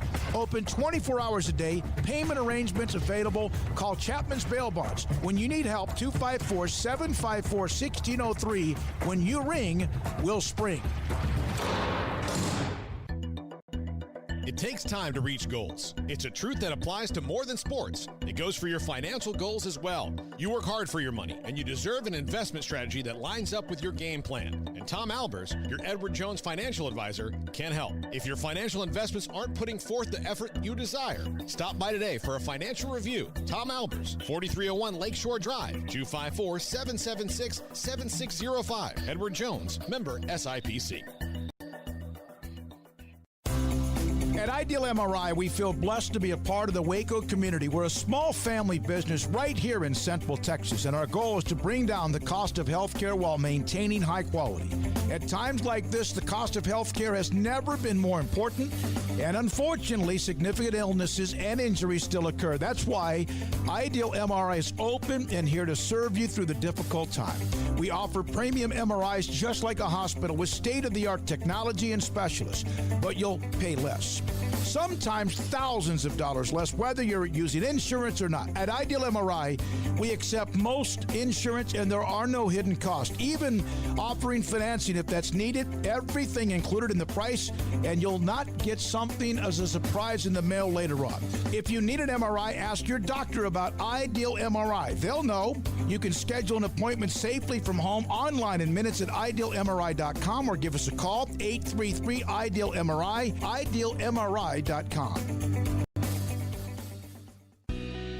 Let Camille Johnson Realtors guide you seamlessly through the process of buying your dream home or selling your current one. Commercial, farm and ranch, or residential, Camille Johnson Realtors can smoothly and successfully lead you through any transaction with a team of 24 experienced agents who are excited about serving you. Camille Johnson Realtors services the entire greater Waco area. If you're in the market to buy or sell, contact Camille Johnson Realtors, 104 Midway Center in Woodway, or find them online at www.camillejohnson.com. Camille Johnson Realtors, elegant, charming, warm. Welcome home. It's summer. Time to go somewhere in a new Jeep from Allen Samuels. It's our huge summer clearance event featuring 0% for 72 and no payments for 90 days on our hottest models. Pick a new 2020 Jeep Cherokee Latitude with $5,750 in total values, or 0% for 72 and no payments for 90 days. Or the fun 2020 Jeep Renegade with up to $7,000 in total values, or 0% for 72. Adios 2020s from Allen Samuels. Welcome back to SicEm365 Radio. Our weekly segment with Baylor Director of Athletics Mack Rhoades is brought to you by Edward Jones Investments Brokers, Tom Albers, Brad Wilson, Ben Erlinson, and Cam Heathcott. Edward Jones, making sense of investing. All right, here we go. This 4 o'clock hour. Mack Rhoades will join us momentarily, Baylor's Director of Athletics. Thanks to Byron Landor. What a great segment that was because of him, because of what he's doing. Also, imagine this. You're in charge of the daily, basically the protocol and setting up the hospital every day during this time. Yeah, that's not an enviable position, but a very rewarding position. And Byron's a smart guy, so I'm sure he does it very well. But, yeah, that's a pretty I guess kind of scary proposition, to be involved in healthcare right now. And at the same time, that's what your job entails, is being there for people who are sick and dealing with things. And so, yeah, just a bizarre time for sure. Yeah, no question about it. Absolutely no question about it. I saw this college football note. Steve Sarkisian, offensive coordinator at Alabama, recovering from heart procedure. Well, with coronavirus, I wonder how that affects him, if at all, depending on recovery time and things like that, just because his immune system might be a little bit lacking compared to, if you had not had open heart surgery. So, yeah, those are the types of things, too, that I think you have to take into consideration along with age and things like that. He was having a physical. It was determined he needed a procedure to correct congenital cardiovascular anomaly, and they got it done. He's 46 years old. I didn't know he was 46. I thought he was a little bit older than that. But that's Steve Sarkisian. We're now joined by Baylor Director of Athletics Mack Rhoades on SicEm365 Radio. There's so many things we can get to, and we will. But you once told me, I know you run. You still like to run, and I would think you might need to run more now than ever before with so much on your plate. But do you still ever now have any time to go hunting or fishing? Because isn't that something you kind of dabbled in at times? Yeah, it's something that I really love doing, and unfortunately have not been able to do that. Had a hunting trip planned this year that had to cancel, and had some plans to go fishing, had to cancel those. So that's just part of it. All right. We'll find time in the future. Nothing like me bringing up positive news, right there off the top. Now, yeah. All right. What is the latest involving the softball program, Coach Lumley? What's going on with that? Yeah. So since we spoke, I think it was 6 days ago. I think we visited on Wednesday. Not a whole lot to update anyone on, right? I just know that it's in the hands of our, equity and Title IX office, and that, our folks there are looking into it. And really I've received no update at this point in time. So, we're just, somewhat in the waiting mode, and, we'll handle, accordingly once we receive information. Onboarding, Mack, appears to be continuing to go well. It seems like you guys, at least as far as people who have tested positive, that you guys are kind of maintaining the same reasonable rate. Yeah, we are. The 11 new cases since I think June 29th. None of those were surprising, and meaning that most of those were individuals that were, primary contacts of those that had tested positive, previously. So they were in self-quarantine. And so, again, we're able to, control that and make sure that, the most recent 11 aren't passing it on to anybody else. So, again, we all obviously would like that number to be zero. We just know with the virus, right? The virus is in control. We're not. And so we're just trying to manage it as best we can. And, we'll begin onboarding volleyball and soccer at the end of this week. In fact, we've got a Zoom call with the parents of both, our volleyball team and soccer team tonight, just to inform them and let them know, about all the precautionary measures that we're taking and all of the testing.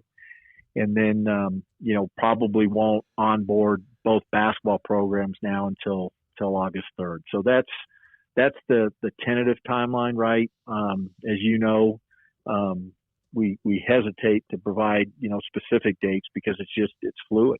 And you think about what's happening around us in Waco, another 170 plus new cases again today. And so, that's taxing, obviously, on everybody, especially our public health officials, and again, making sure that we continue to work with them and we do this in the best way for our student athletes and for our staff. So, Mack, I guess that you're encouraged enough by the numbers because you had made mention that you were probably going to create a little bit of separation for the remaining onboarding. So I guess you feel good enough to just keep going on with the process. Has it been about what you expected this process to be like? Yeah, I think now that we're into it, Craig, I don't know that we knew a whole lot in terms of when we first began it. And I think I mentioned it, when we first began onboarding football and the positives, and then, the primary contacts or close contacts, right? The contact tracing. I think that was a huge dose of reality for all of us. The difficulty of managing this.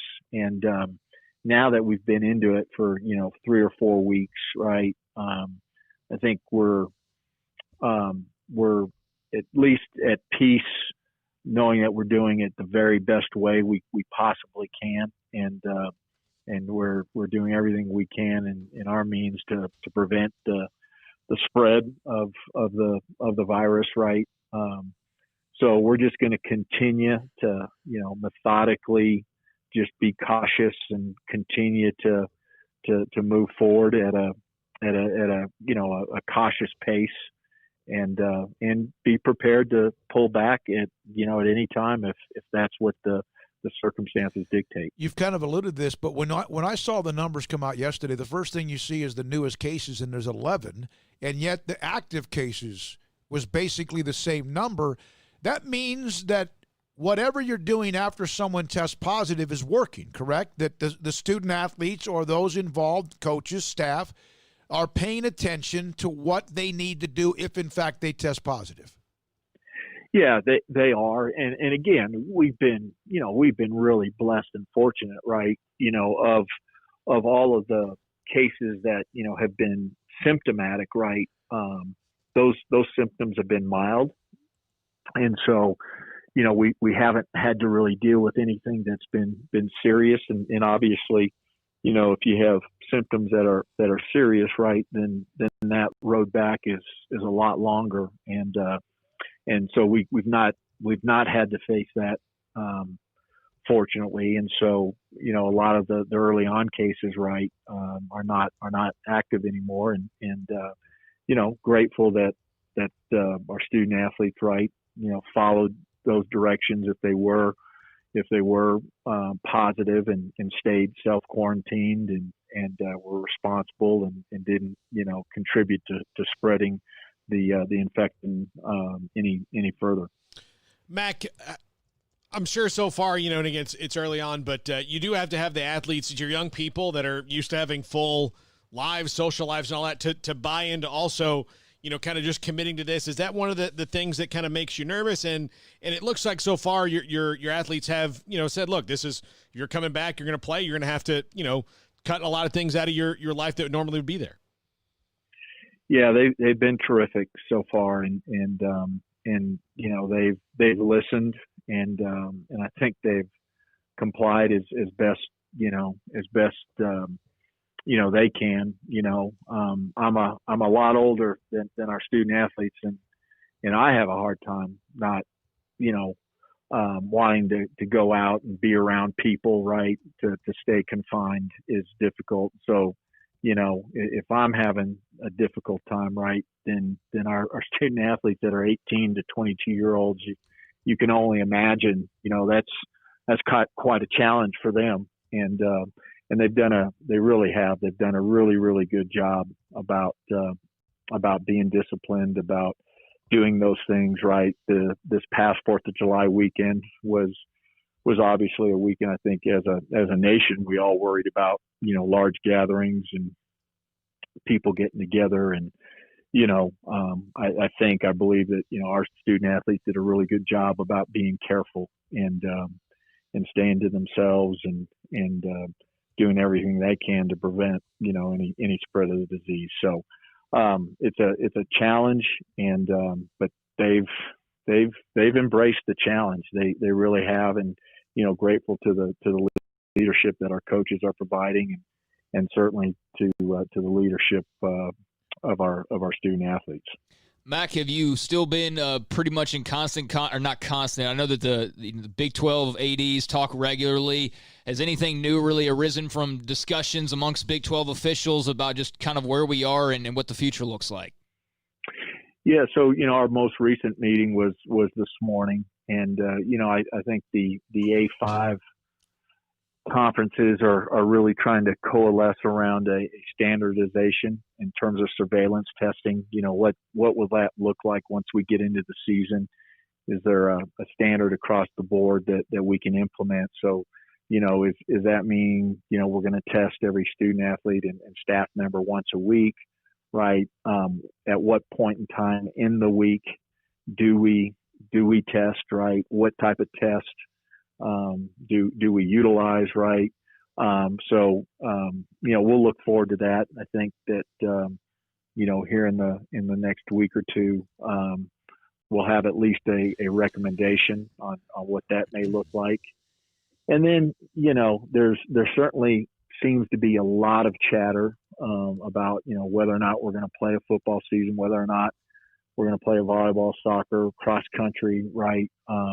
And I think, a lot of that has been because just the number of cases rising in a lot of the states, obviously including our own state. And, I think we're still hopeful. I think, we still believe, at least at this point in time, there's an opportunity to play the 12 games. I think reality, right, logic says that, you're probably going to have some games canceled within the season, right? And is there any way to build in some room to make them up? So again, that's still our thought process. I think we're going to know more right around the beginning of August, as you think about football beginning its summer access. So coaches working with our football student athletes. For us, Baylor starting on July 14th. And what does that look like? What does that feel like? And then obviously as we begin practice, right?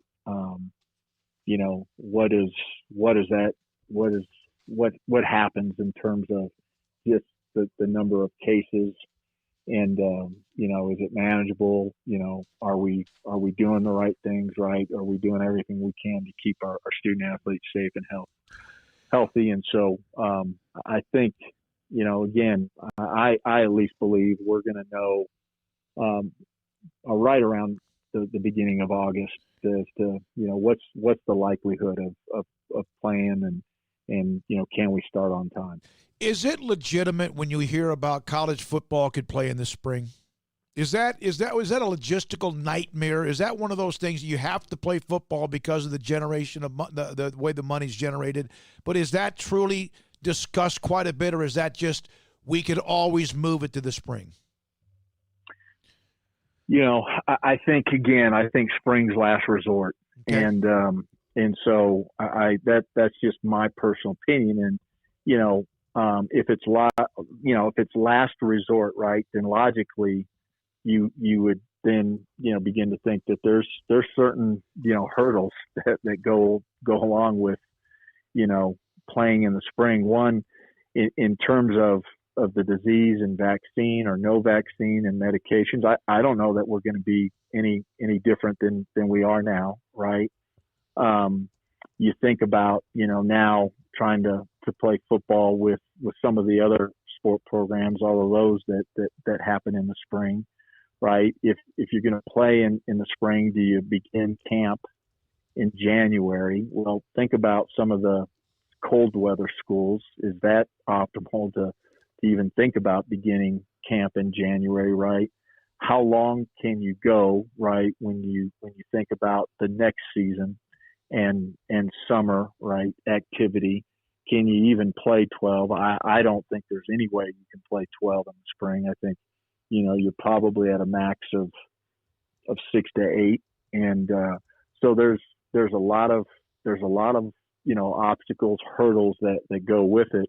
If it was clear and smooth sailing, I think we'd all say, hey, spring's it.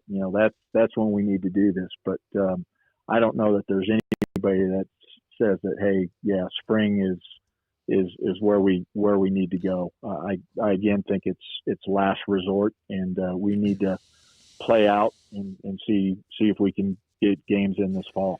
Last thing, and I kind of be tongue in cheek because sometimes we have to maybe even laugh. But I thought maybe back in the early part of the year, you facing the tailgate situation might have been the toughest part of your year. So I have to. Are you? I can't tell, Paul. So the tailgate guys were acquired by Till Capital. Does that affect Baylor in any way?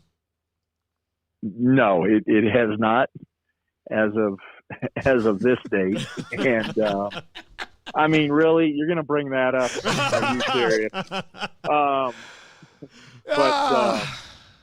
The whole tailgating situation, whether it's Baylor or anywhere else, and social distancing, right? I'm not sure how that is exactly going to work. What I can tell you is we do plan on having tailgating, and the tailgate guys will orchestrate that. So I think you and I probably need to practice social distancing for a while after that one. I couldn't resist. I part of us throwing high and up tight fastballs and not. Thank you, Mack. Appreciate it. All right. Appreciate you guys. Take care. Baylor Bye-bye. Athletic Director Mack Rhoades with us on Tuesdays. And Craig, by the way, what he does on the premium section of SicEm365.com with the Mack Rhoades podcast will be up. It'll be up on our Twitter timelines. But the summary of what Mack just told us will be like transcribed by Craig, and that's up pretty quickly. It's up sometime later on tonight because it takes don't some say time. quickly because it's not going to be quick. It's going to be like probably 9 o'clock tonight. Yeah. All right. So thanks to Mack faster, Rhoades. Craig. Yeah. At 5 o'clock, David Hellman. At 5:30, John McClain. Coming up next, the text line available, 254-339-1122. It's always available, and we'll read some of those questions you may have on anything Mack just said. This is SicEm365 Radio. Are you in the market for a new home, or are you trying to sell the one you're living in right now? Well, call my good friend Lance Donaldson and the Donaldson family team, brokered by eXp Realty, and let them be your go-to source as you search for that perfect home. Give them a call, 254-214-3713. Online, lancedonaldson.exprealty.com. Buying a new home is very stressful, and there's a lot that goes into it. You need somebody who's going to listen to you. You need somebody who's going to enthusiastically dive right into whatever you want, and he's going to hear you. He's going to find you a great house. Lance is one of the best listeners I've ever met in my life. He kind of figures things out about people. He makes a great first impression, and he kind of knows you. It's one of those people, when you meet him, you feel like you've been friends with him for 5 years in 10 minutes. That's Lance Donaldson, and he's going to be great as you go through the whole process of buying and selling a home. Again, 254-214-3713 or online, lancedonaldson.exprealty.com. Boozers is the wedding ring store and more. If you're ready to get engaged or already married and want to upgrade your wife's ring for a special anniversary, Boozers is the place to go. With the largest selection of premier quality diamond engagement rings and wedding rings in Central Texas. They have 7 cases with over 300 styles of rings from top designers like Natalie Kay. Choose from yellow, white, or rose gold, plus beautiful top quality loose diamonds. With an in-house jeweler, they can also custom make anything you want. Bring in a picture or drawing and let Boozers create your one-of-a-kind pendant or ring. They can even use some of your old gold and diamond jewelry to create something new. At Boozers, Boozers, you'll find a great selection of quality timepieces, and Boozers is the place for expert watch maintenance and repairs, too. They specialize in expert Rolex watch repair for fine jewelry, watches, custom work, and more. Go to Boozers on Valley Mills and Lake Air Drive in Waco. Boozers, the wedding ring store and more. So it's time for us to have a talk because obviously your buddies aren't telling you, and neither is your woman. You've been driving that truck around, exposing your stuff. It's not only embarrassing, it's disgusting. I'm talking about full frontal truck nudity, and it's time for you to do something about it with a grill guard or a front-end replacement bumper from Pickup Outfitters. There are lots of good reasons to get a grill guard, like when Bambi decides to cross the road at the same time you're occupying it. But the best reason is that no one wants to see your junk up in your grill. Pickup Outfitters on Lake Erie Drive carries all the major brands of grill guards, including Ranch Hand, Cattleman, and even the Renegade brand, made right here in Waco. And every grill guard we sell comes with our lifetime installation guarantee and no-worry warranty program. Won't you help us end truck nudity? Pickup Outfitters, 220 Lake Erie Drive in Waco. Check out our grill guards on our website at createacommotion.com/guards. createacommotion.com/guards.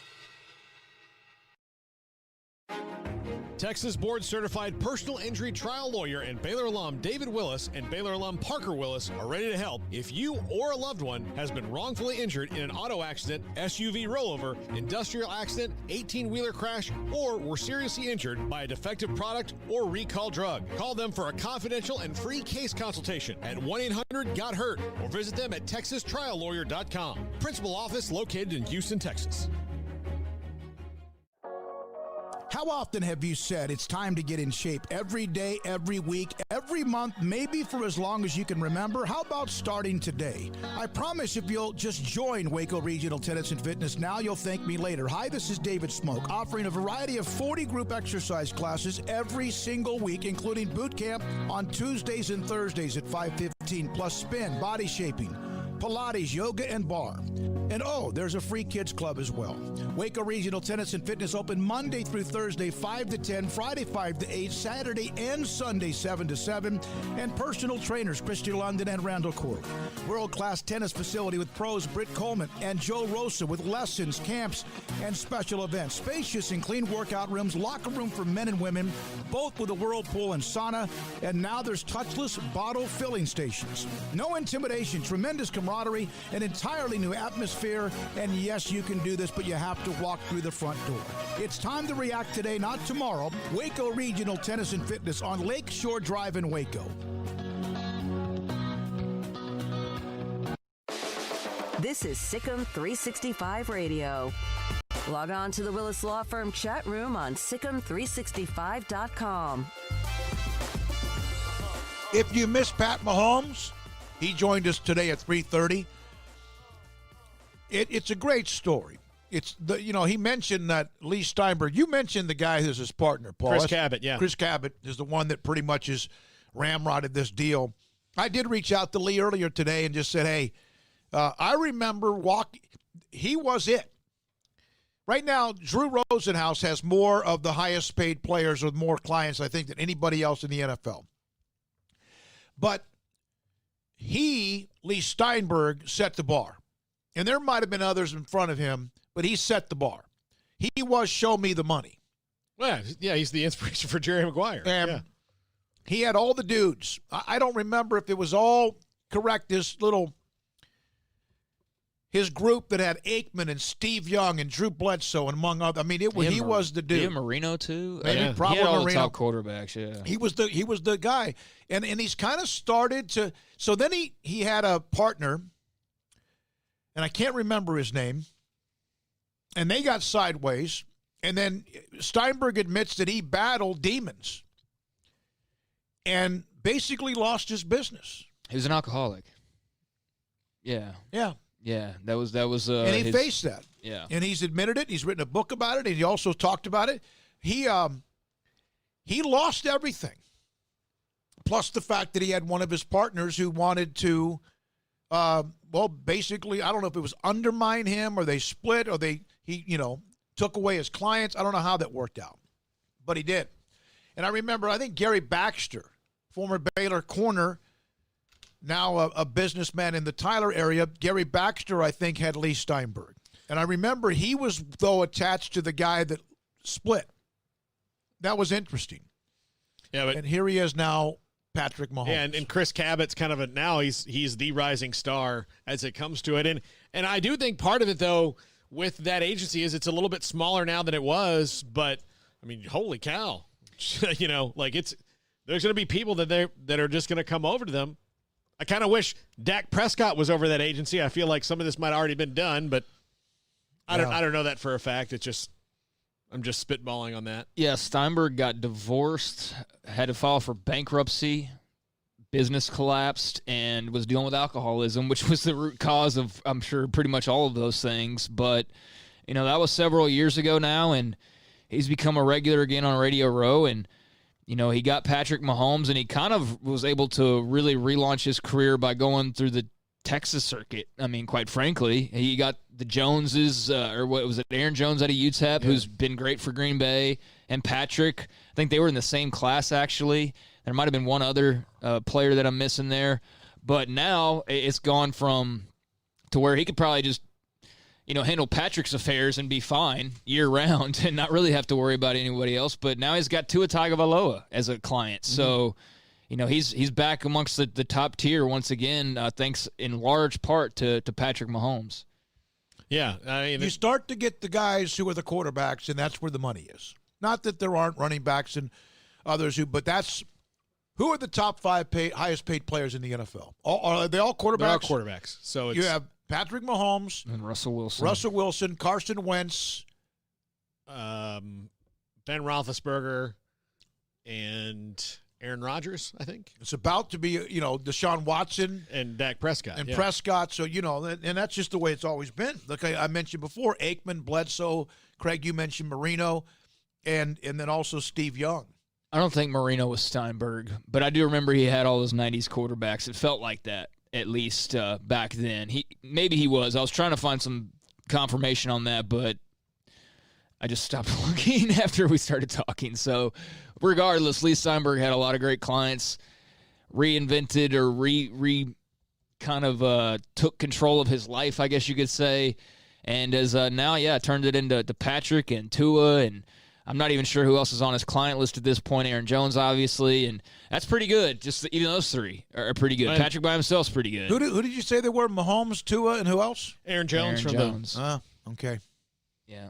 I don't know who else they've got. And plus, then you got like all the guys underneath him who then have their clients. And they have, remember Harrison Hand? And then they have Harrison Hand. Yeah. Remember who was at Baylor and then transferred back to, he was on Radio Row. And Matt, his son, does a great job. He's really good. He's very loyal to us. He'll reach out to us and say, hey, by the way. He had Oscar De La Hoya and Lennox Lewis back in the day, Desmond Howard. Yeah. Eric Karros, John Starks, Warren Moon, Troy Aikman, Steve Young, Kerry Strug, Bruce Smith. Yeah, that's kind of a pretty good clientele list if you think about it. That's a pretty good clientele list, no question about it. And Lee Steinberg held that and then lost it.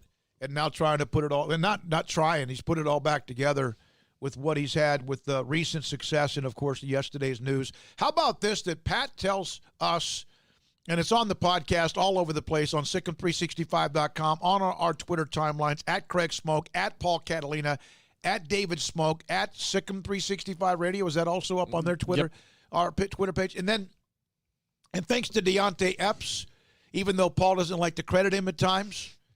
He's a silent assassin for us. I'm never right going to live that down. By the way, he also has Jerry Jeudy.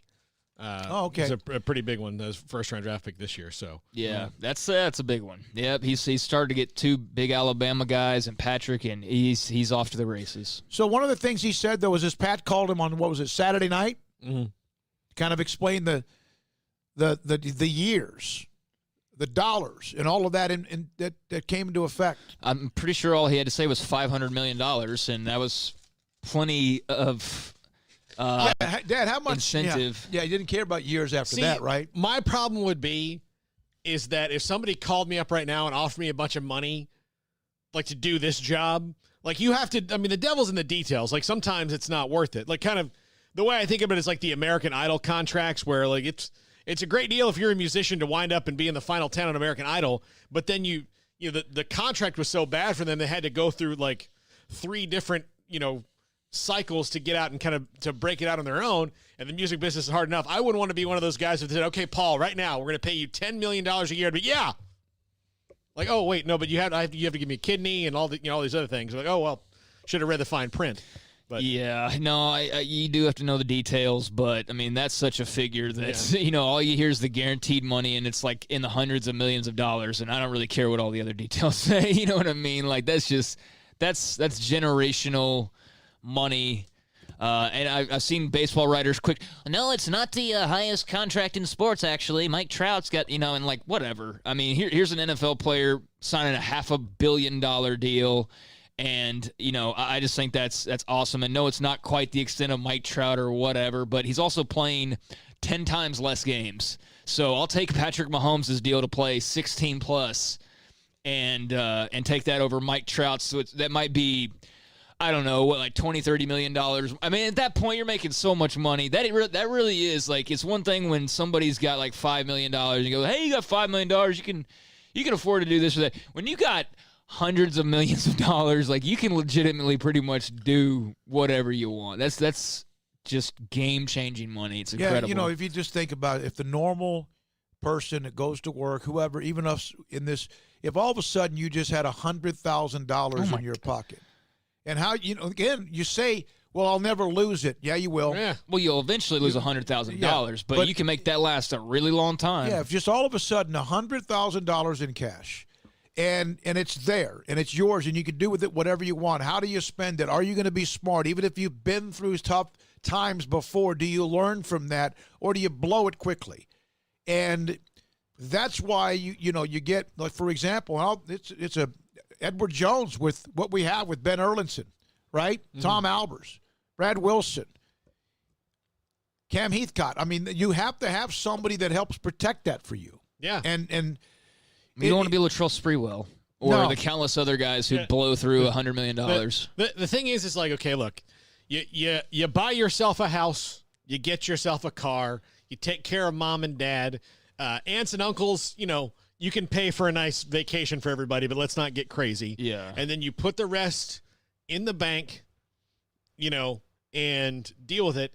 The ones who don't, like, who have nice things but don't live extravagantly, the story's the same for all of them. It's like, oh, I got my first contract. Oh, and I got this Maserati with diamonds on the rims. Like, why would you ever need that? Like, just showing off. Well, you said buy a house, buy a car, take care. Well, you don't even have to even do some of that. I mean, you take care of mom and dad if you can, right? But I'm saying, like, especially if you have this when you start handing money to all the guys who were just hanging around. Yeah, that's hangers on.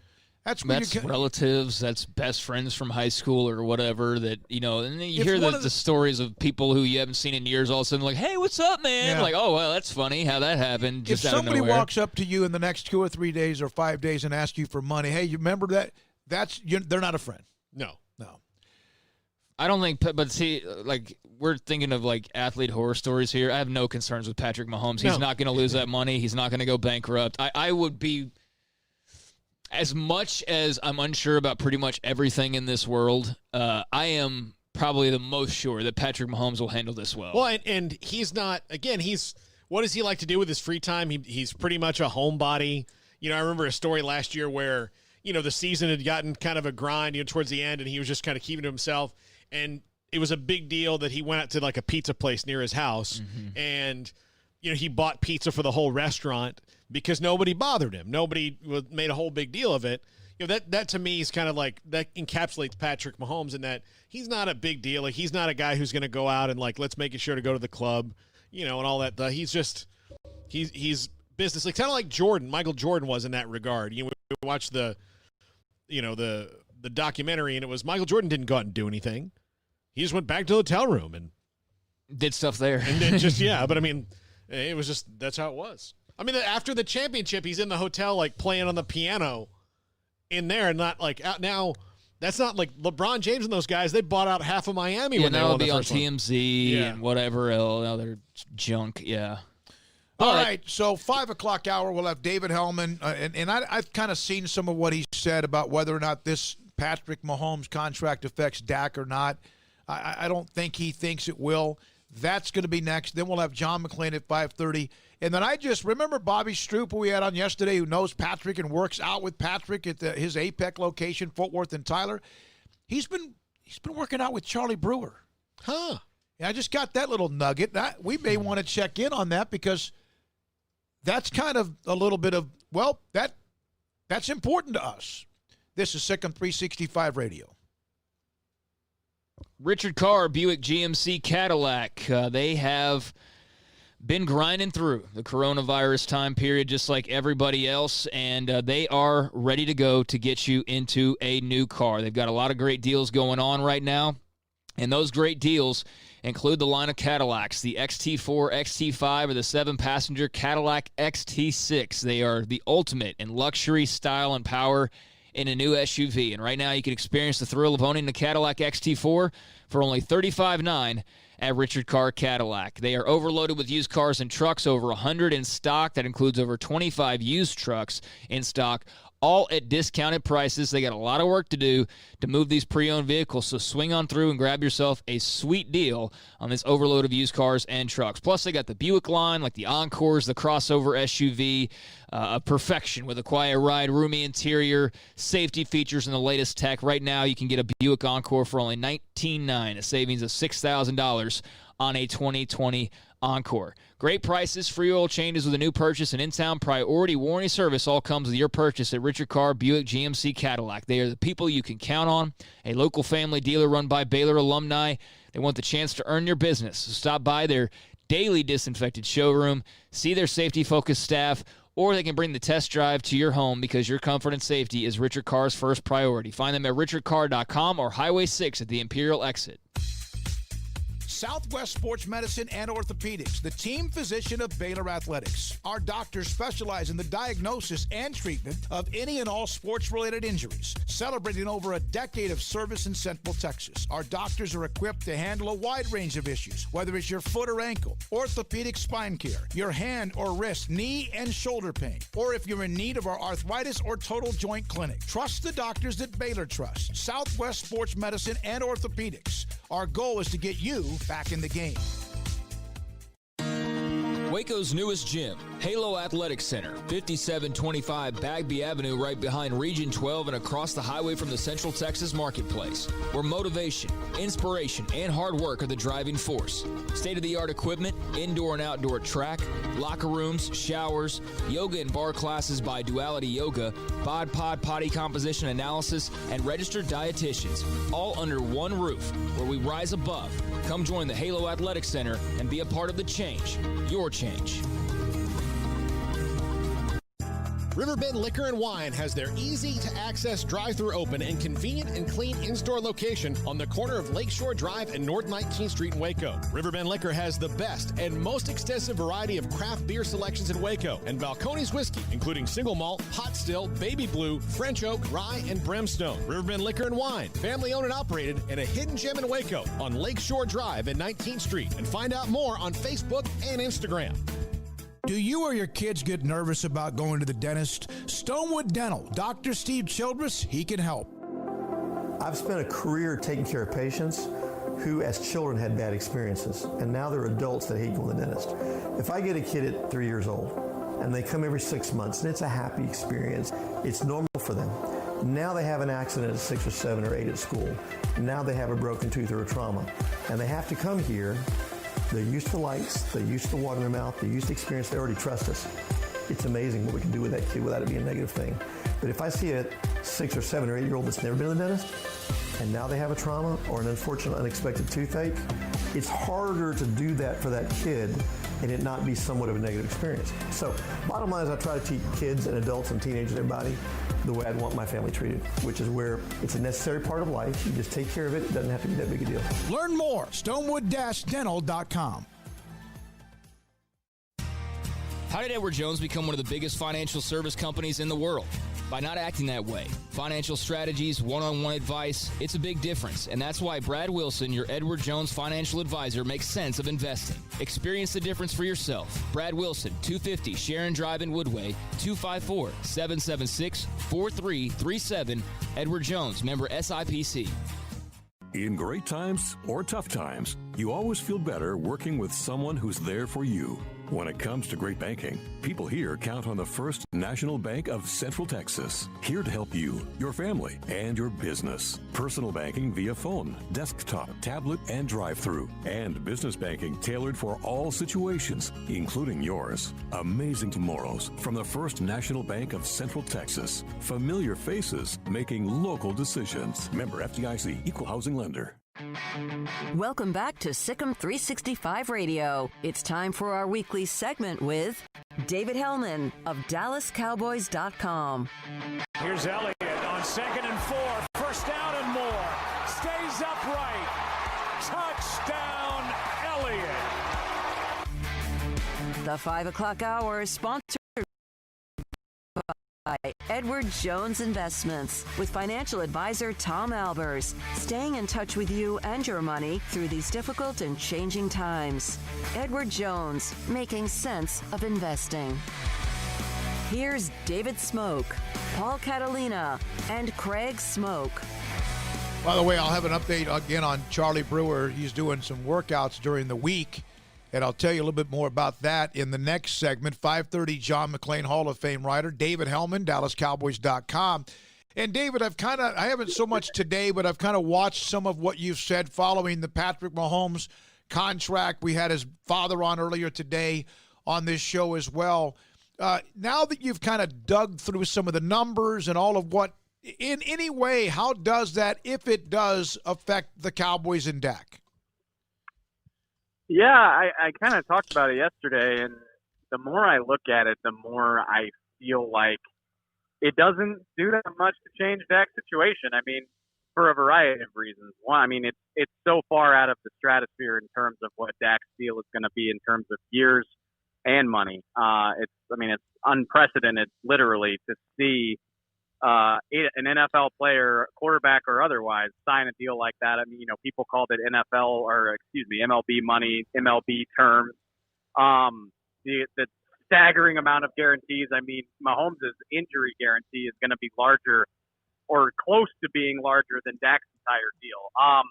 Maybe, if anything, I would say it sort of confirms the ballpark of what Dak's deal is going to be worth.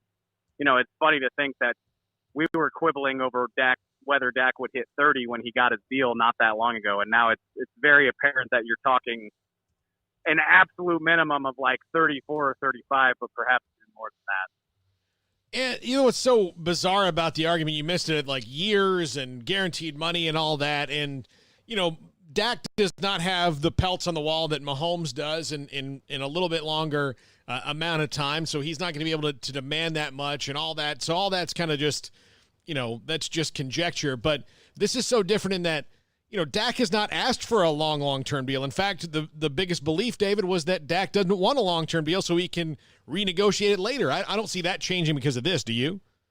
No, and I was kind of confused by that. People like, well, do you think this will make Dak more amenable to a longer deal? Like, why? Why would it? Because Patrick Mahomes wants that has no bearing on Dak Prescott. Which I got into this conversation with people yesterday, which is that it sounds dumb to say because he just signed a deal that's going to guarantee him almost $500 million, but Patrick Mahomes is probably leaving money on the table with this deal, which, hey, he had all the leverage in this situation. It's very obvious that he wants to be the face of the Kansas City Chiefs for his entire career or most of it. But when you think about how far this negotiating game has come, it was 10 years ago Tom Brady was making $18 million a year at the top of the market, and now we're talking $35, $37, $45 million a year. Odds are, in 4 or 5 years, Patrick Mahomes is going to be leaving a lot of money on the table if he's not renegotiating that deal. I mean, if he's comfortable with that, that's totally fine. But I can't blame Dak Prescott for not wanting to play by the same rules. When Aikman signed, what was his deal? What was it, like 10 years, $50 million or whatever? I can't remember. Back in the early 90s after they had won a Super Bowl, they restructured his like some guy, unfortunately, having to have his knee surgery every other year to end up with money. In the end, is the way they set this up, does that give Kansas City, it appears, some flexibility now, and they can always just kind of restructure, and eventually that's like a credit card, you got to pay it, but it's very team friendly? Yeah. Oh my gosh, it's incredibly team friendly, which is a funny thing to say about a $500 million contract, but I think it's a great point. It also speaks to the benefit of getting the deal done out of the way, or getting it done early. I mean, Patrick Mahomes still has 2 years left on his rookie deal that are incredibly inexpensive by quarterback standards, and that allows you to spread this cap hit and the salary hit over 12 years instead of 10. The Cowboys don't have that luxury because it's taken them so long to get this Dak deal done. If Dak still had a year or two remaining on his rookie deal, you could make his contract more tenable as well. It's obviously not going to be the case with the franchise tag, but yeah, I think the last time I looked at the numbers, it's going to be in 2023 before Mahomes' first really big cap hit hits the Chiefs. So that's 4 years where your quarterback is still moderately priced, where you can go out and try to get some more Super Bowls. All right, let's fast forward to a week from today. Are we talking about the Cowboys and Dak making a deadline deal, or do you think this gets kicked down the road? Man, I really wish I did know the answer, because I would have an idea of what I need to be working on in the next week. But, if I had to put money on it, which I wouldn't do, I think the Cowboys' track record of sneaking these things in under the deadline is pretty extensive, over the last 4 or 5 years, but even going back further than that. So my money says that they find a way to get it done, but by no stretch do I think that's a smart bet. I wouldn't be surprised by either outcome. But I did think, it's an apples to oranges situation because Mahomes' deal is so big and so long, but it was kind of encouraging to see, despite all of this stuff with COVID, the Chiefs were still willing to commit that type of money to their quarterback. Dak's deal would only be 4 or 5 years, so it's not a great comparison, but it did give me some optimism that this pandemic isn't going to get in the way of a negotiation. So, yeah, I guess if I had to say right now, I think they find a way to get it done, but who knows?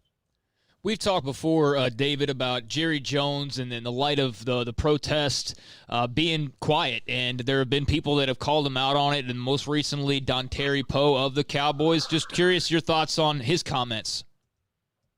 Poe's, I think it's Dontari Poe and Gerald McCoy before him. You're talking about, new members to the team, guys that just signed, also guys that have a lot of skins on the wall in the NFL, guys that have been to multiple Pro Bowls, guys that have been at the top of their position.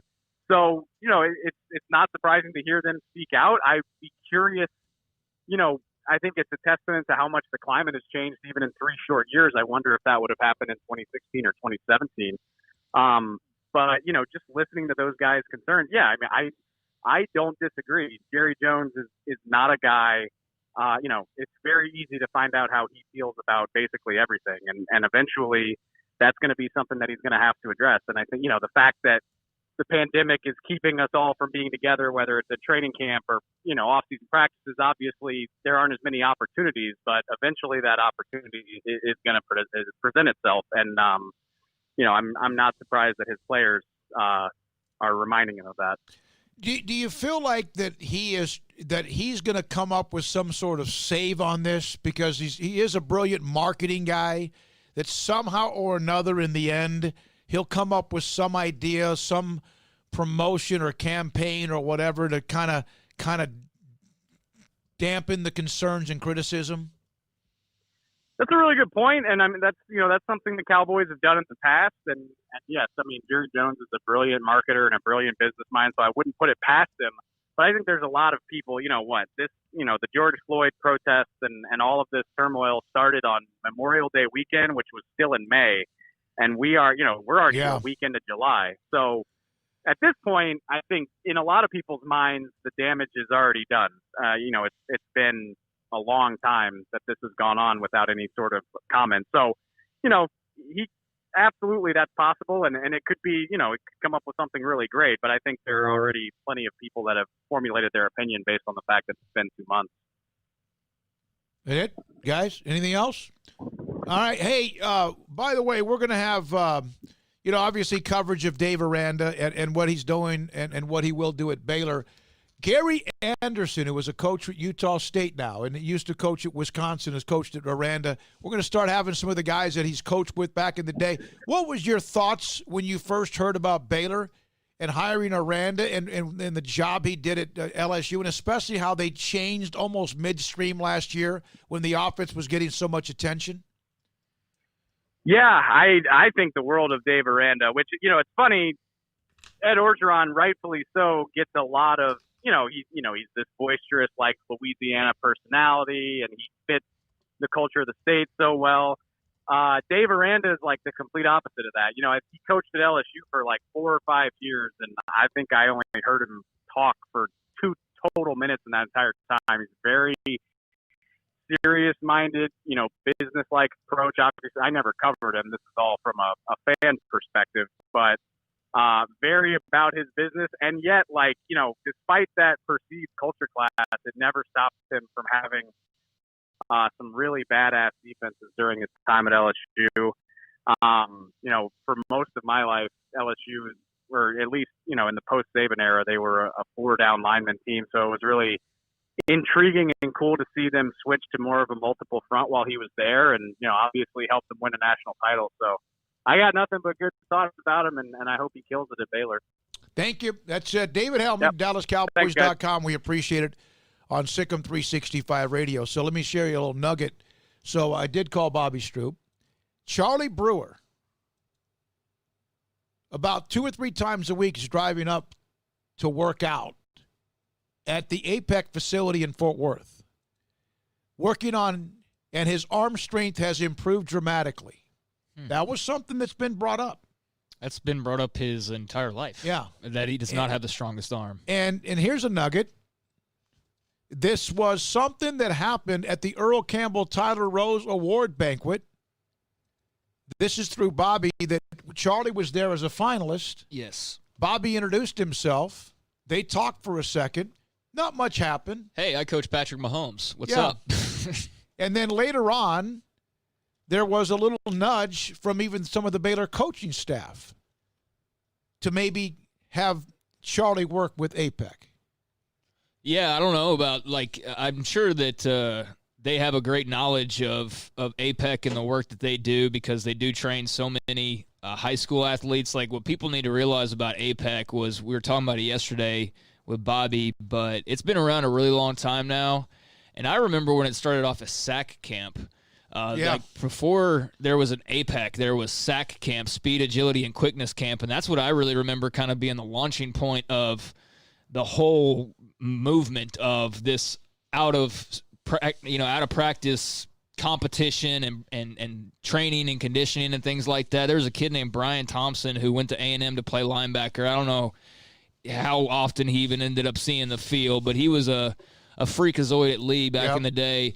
And I vividly remember walking back from, walking through the parking lot at school or whatever after the final bell had rung, and there would be Brian Thompson in the parking lot with, just one trainer, and they'd have, orange cones, and he'd be doing all these dadgum drills, and I thought he was insane at the time, but now it was, really just the start of the whole thing, like I said, and that expanded into what we now have with, APEC, which went from kind of a shoddy location initially to now 2 locations in Fort Worth and Tyler, and these multi-million-dollar looking facilities with every toy and whistle and field imaginable. It's been incredible to see the growth there, and I think that's a good spot for Charlie to train if he's going to do some of that, because they know what they're doing, obviously, training guys like Patrick Mahomes, but there's a lot of other guys in the pros that they train as well, and from various sports, so I think it can only help him. Tim Powers, who I just Googled his name, who's now actually working at APEC, he was at Trinity Mother Frances. That was him that started it, right? Health system, and it became Trinity Mother Frances, a sports care.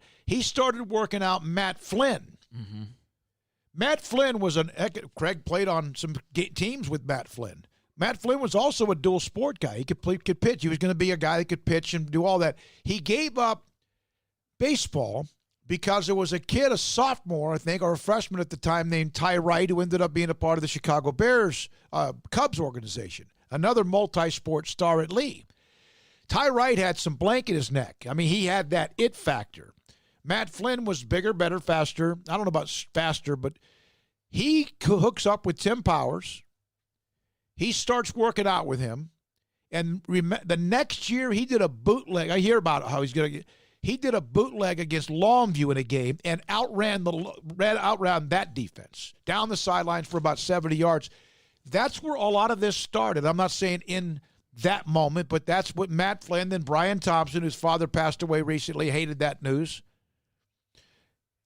And that's now where you see what Patrick Mahomes and others are doing and what Charlie Brewer is going to be doing on occasion with the APEC guys in Fort Worth. Well, I mean, it has been 20 years, so it has evolved. It has literally been 20 years since I was watching Matt Brian Flynn. Thompson in the parking lot with cones. But, yeah, I remember Matt definitely changing as an athlete after the work that he did. And, I mean, you hear it when you talk about these guys who go off and have these tremendous careers and how hard they work and everything. But I really can attest to Matt Flynn in particular. He put a lot of work in, and it definitely improved his game. And we know he went on to win a national championship at LSU, the last one before this past year's, and, you know, had a nice little backup career, made a lot of money off of a 6-touchdown game late in the season where – you know, he tossed 6 TDs, and next thing you know, he's signing like this giant free agent deal that never really materialized, but the contract did, and that's all that really mattered for Matt. I mean, you know, when said and done, he got the money, so that was the great part for him. But, yeah, I mean, I think that's exciting news if Charlie's going to go work with Bobby and them, or has been at least working with Bobby and them. I definitely would expect to see some improvement in, you know, pretty much every area, flexibility and speed and strength and all those types of things. So I think that's a great little thing for Charlie to be doing. All right, when we come back, 5:19, we'll have John McClain and maybe a segment in between. I'd rather, whatever you want to do, but yeah, it's fine. I just need to know which break I'm going to play. The one with his open or the one without it. Let's come back and kind of update a couple of stories. Okay. Then break, come back with John McClain, Craig Smoke, Paul Catalina. I'm David Smoke. This is SicEm365 Radio. Summertime means vacation time, and when you hit the road, do it in the vehicle of summer, Jeep. At Allen Samuels, it's our huge summer clearance event. It's on. Get employee pricing on brand new 2020 Jeep Gladiator Sport Editions, plus an additional $1,500 in retail bonus cash. And ask about 0% and no payments for 90 days on other Jeep models. It's time to say goodbye. Adios, 2020s from Allen Samuels. Ask for details. All offers with approved credit. Boozers is the wedding ring store and more. If you're ready to get engaged or already married and want to upgrade your wife's ring for a special anniversary, Boozers is the place to go. With the largest selection of premier quality diamond engagement rings and wedding rings in Central Texas. They have 7 cases with over 300 styles of rings from top designers like Natalie Kay. Choose from yellow, white, or rose gold, plus beautiful top quality loose diamonds. With an in-house jewelry, they can also custom make anything you want. Bring in a picture or drawing and let Boozers create your one-of-a-kind pendant or ring. They can even use some of your old gold and diamond jewelry to create something new. At Boozers, you'll find a great selection of quality timepieces, and Boozers is the place for expert watch maintenance and repairs, too. They specialize in expert Rolex watch repair for fine jewelry, watches, custom work, and more. Go to Boozers on Valley Mills and Lake Air Drive in Waco. Boozers, the wedding ring store and more. At Ideal MRI, we feel blessed to be part of the Waco community. We're a small family business here in Central Texas. At times like this, the cost of healthcare has never been more important. And unfortunately, significant illnesses and injuries still occur. And that's why Ideal MRI is open and here to serve you through this difficult time. So if you need an MRI, ask your doctor about Ideal MRI. You can schedule online in minutes at idealmri.com or call 833-IDEAL-MRI.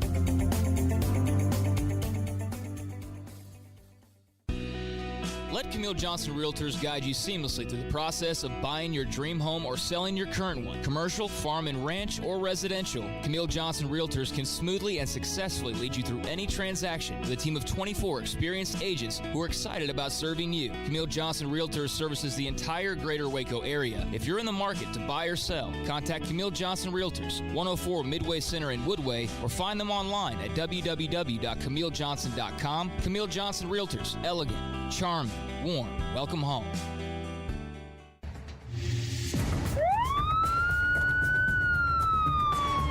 If you or a loved one or friend has been arrested and you can't afford bail, trust Terry and Chase Chapman at Chapman's Bail Bonds, covering Waco and McLennan County for over 25 years. Chapman's can bail you out anywhere with experienced, knowledgeable local agents who are committed to serving you professionally, respectfully, and with the highest integrity. Chapman's understands your privacy is important. Your freedom can be secured fast when you use Chapman's Bail Bonds. Open 24 hours a day. Payment arrangements available. Call Chapman's Bail Bonds. When you need help, 254-754-1603. When you ring, we'll spring. This is SicEm365 Radio. The SicEm365 Radio app is sponsored by Alan Samuels Dodge Chrysler Jeep Ram Fiat in Waco. Your friend in the car business at Loop 340 and east of 84. Come by. Let's be friends.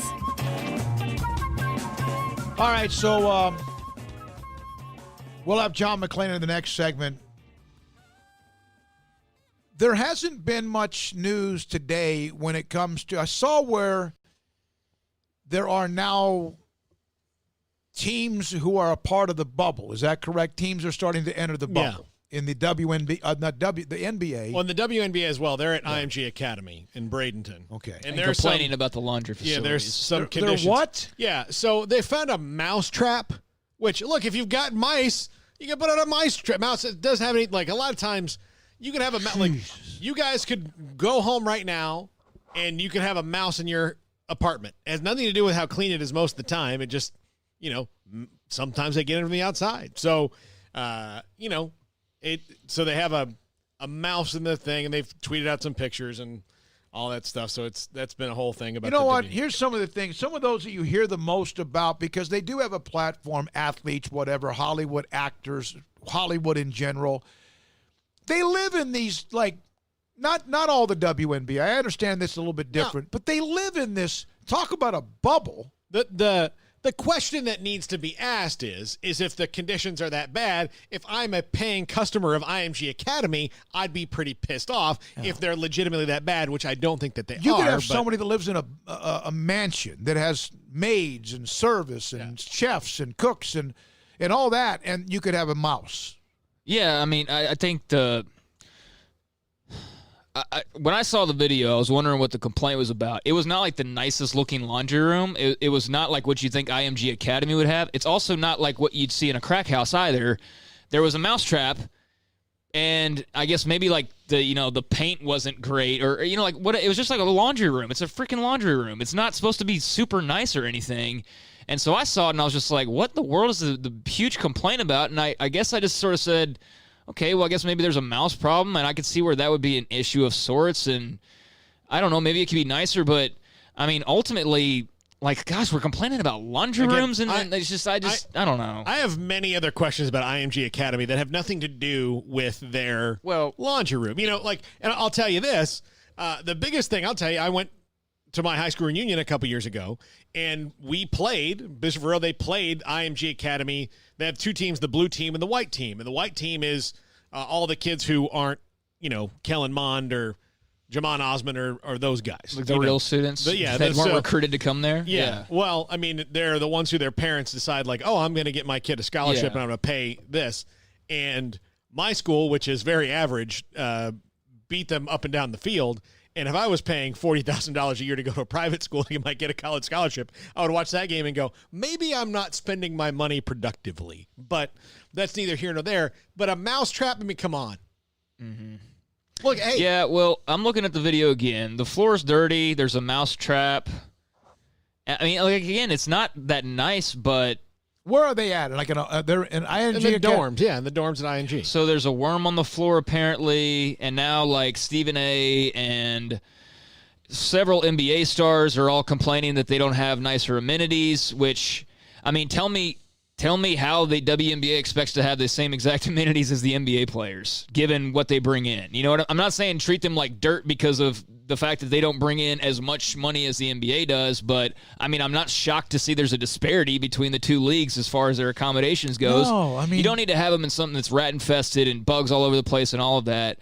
I understand, but, we see a glimpse of a laundry room and then just make the determination that everything's awful and they're getting screwed and this place sucks and there's no actual thinking out of any opinion that's actually given out anymore. It's like immediate. We got to just react without even giving any thought to it. And so if you react immediately to that, then it's not a great laundry room, but I'm sure it still cleans your clothes just fine. Like God, they're so entitled. It's very much an entitlement thing. It is turn it into a big deal. It's the laundry room. And look, maybe the NBA guys are having their laundry done for them. I don't know, but all I'm saying is, I guess maybe clean it up a little bit. But Paul, what's going on with your Florida high schools? For God's sake. By the way, this Justin, is not some big deal to me. I know, and we probably gave it too much stuff. But Justin Forsett.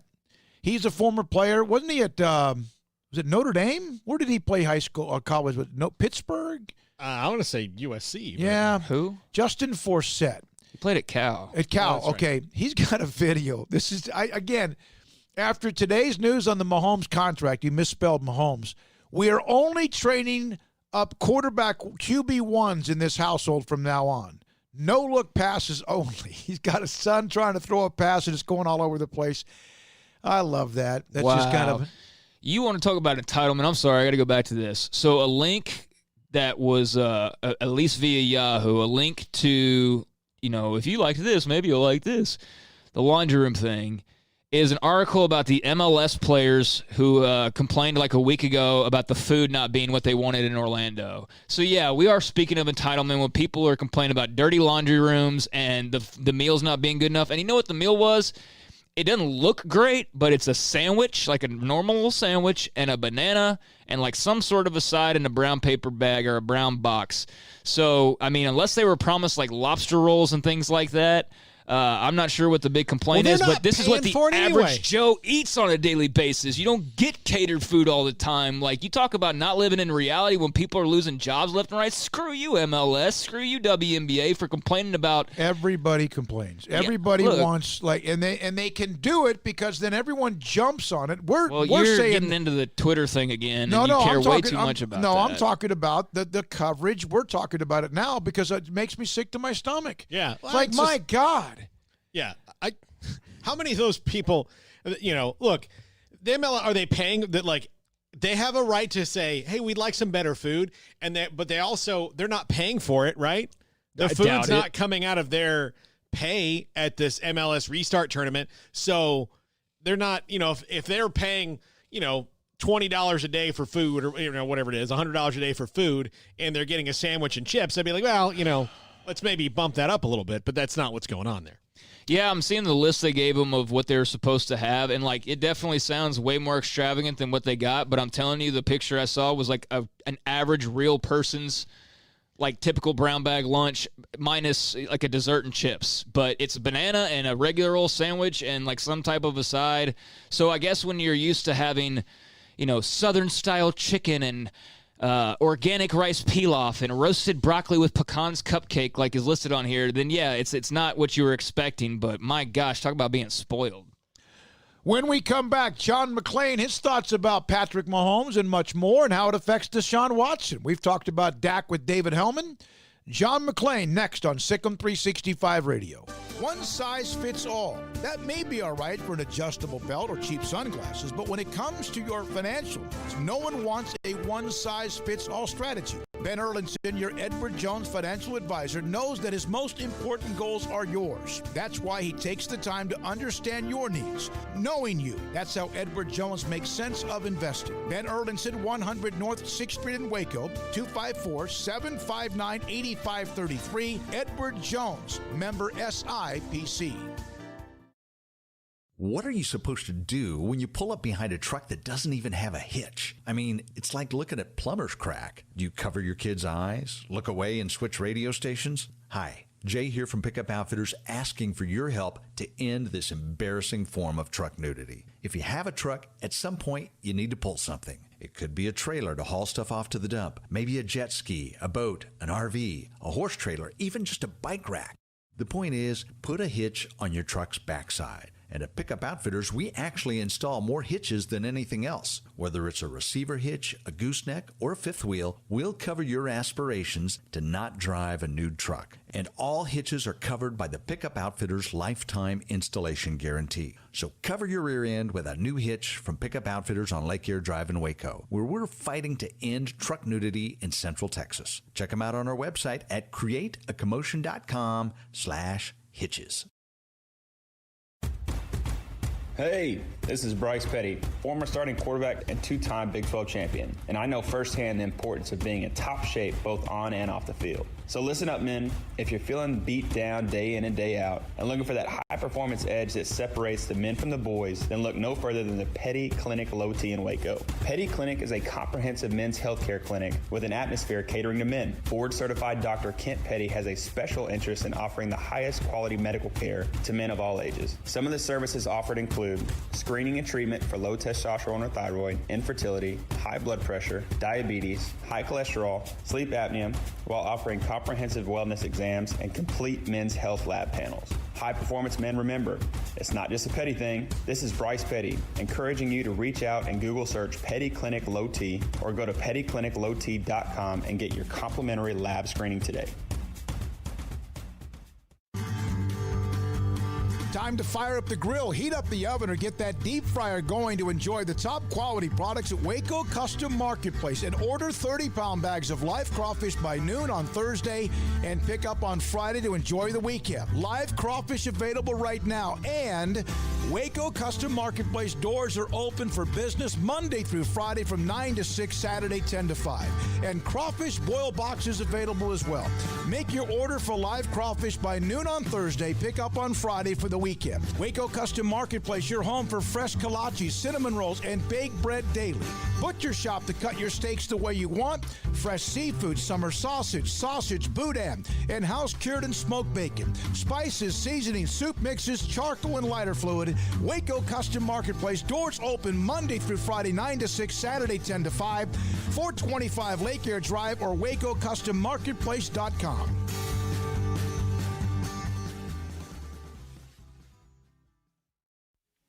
Welcome back to SicEm365 Radio. It's time for our weekly segment with John McClain of the Houston Chronicle, brought to you by Pioneer Steel and Pipe, where customer service is their main focus, and best in metal, steel, and pipe for large or small projects, with 2 locations in Waco and Bryan. Family owned and operated since 1943. Here we go, this 5 o'clock hour, winding down the home stretch like the Kentucky Derby or whatever they race now. I think they did the Belmont first, did they not?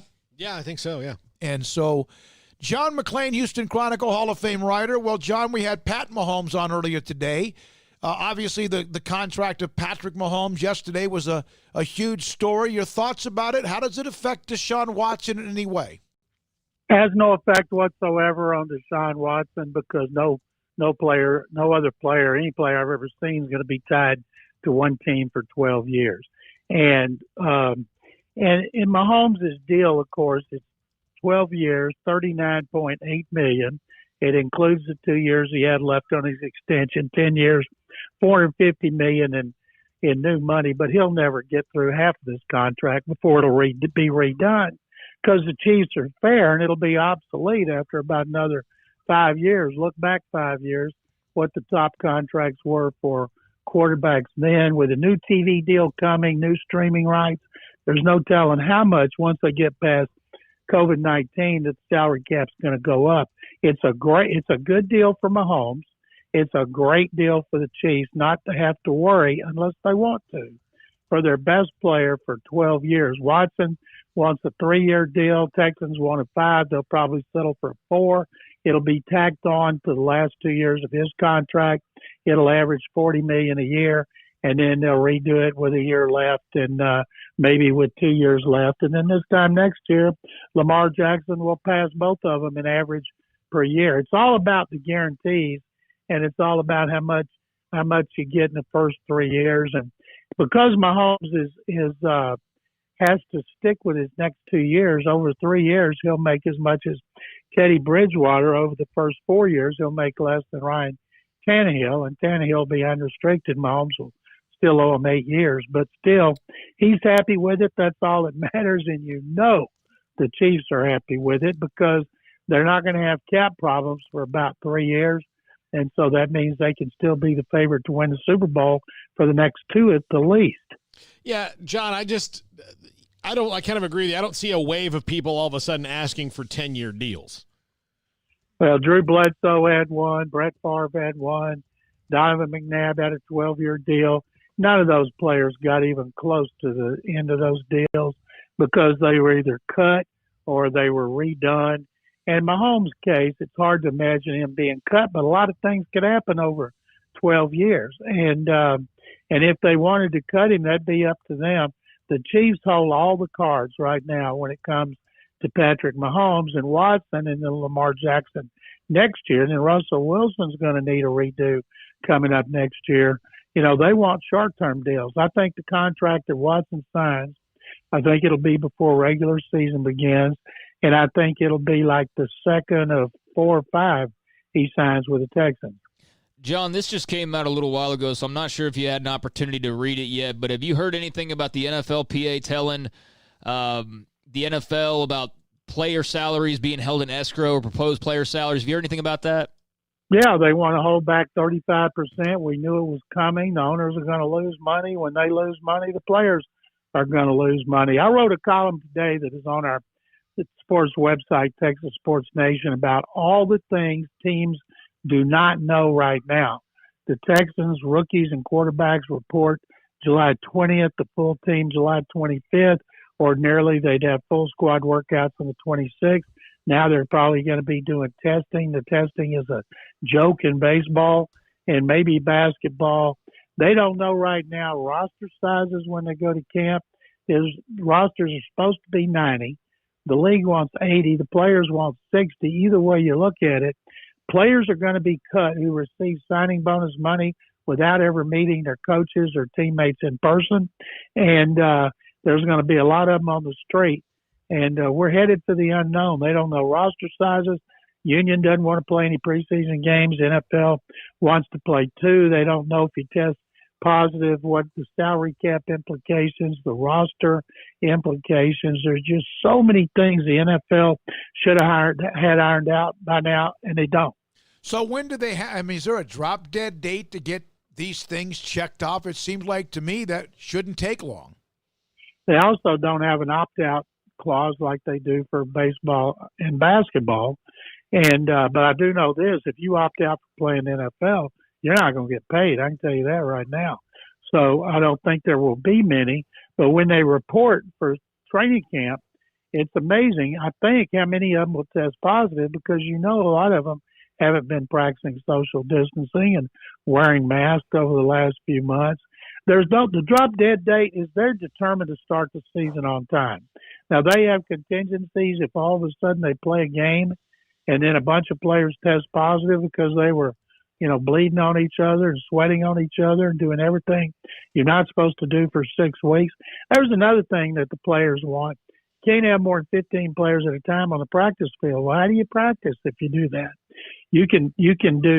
They want 3 weeks of acclimation, which basically means going out and getting in better condition, which they're supposed to be in good condition right now. So they like baseball, but not basketball or hockey. They're headed for a stalemate with the owners. It could get ugly. Oh, and after, John, they just signed the collective bargaining agreement too, but that wasn't, there's still probably some testiness because that didn't pass with flying colors either. There's some players that are probably still kind of mad at the ownership. Well, there's 550 players that didn't vote. They deserve to get something shoved down their throat. When you have 550 won't go on email and cast a ballot. So there's a lot of them that don't like it. In that CBA, a 10-year agreement on top of this year, so it's for 11 years of labor peace. There's nothing in there that says the players have a right to negotiate preseason.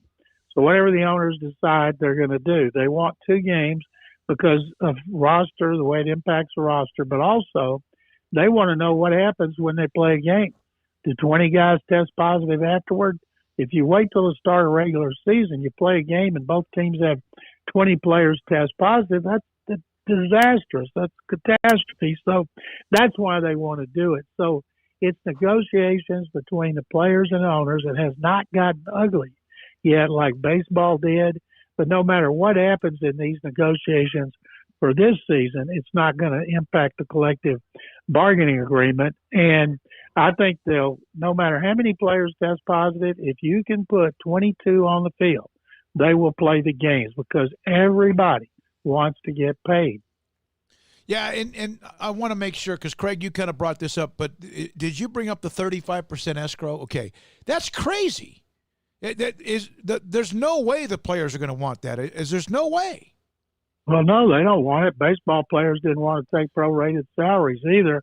But if there are no fans in the stands, and I don't believe there will be until there's a vaccination, if there's no fans, that comes out of the owners' pockets, and when the owners are going to lose money, so are the players. Yeah, it's a crazy time.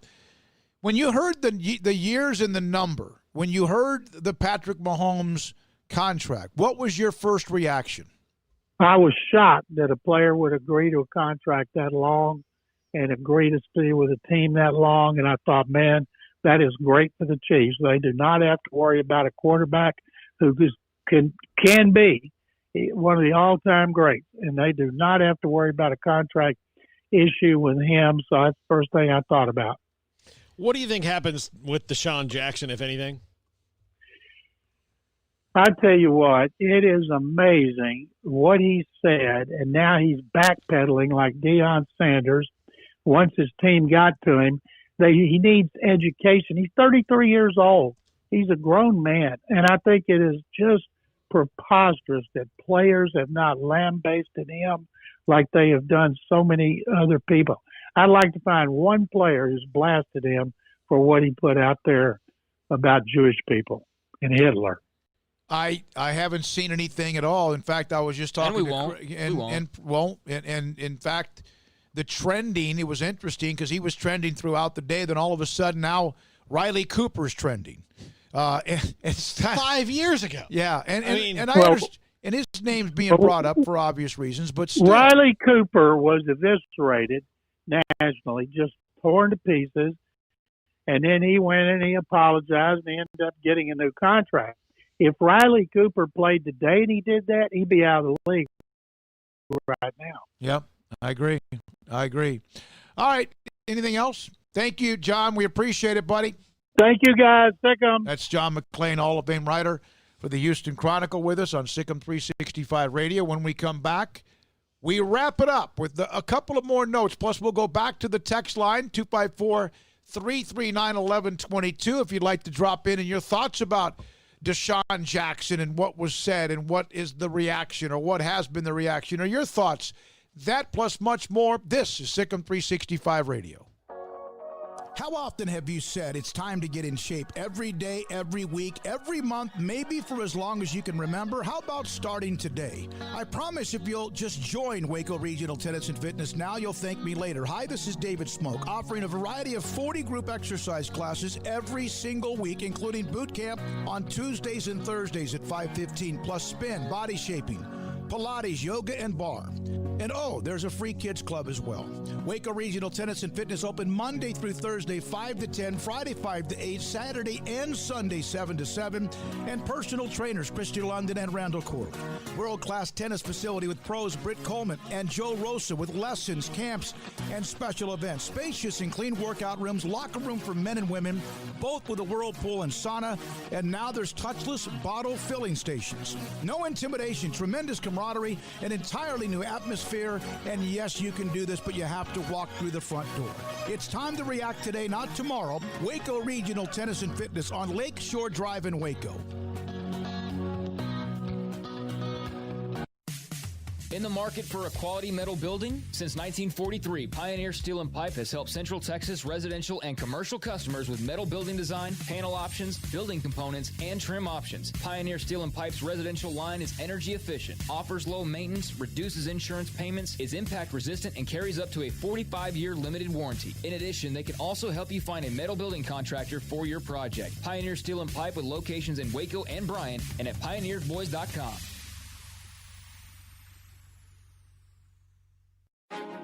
Texas board-certified personal injury trial lawyer and Baylor alum David Willis and Baylor alum Parker Willis are ready to help if you or a loved one has been wrongfully injured in an auto accident, SUV rollover, industrial accident, 18-wheeler crash, or were seriously injured by a defective product or recall drug. Call them for a confidential and free case consultation at 1-800-GOT-HURT or visit them at texastriallawyer.com. Principal office located in Houston, Texas.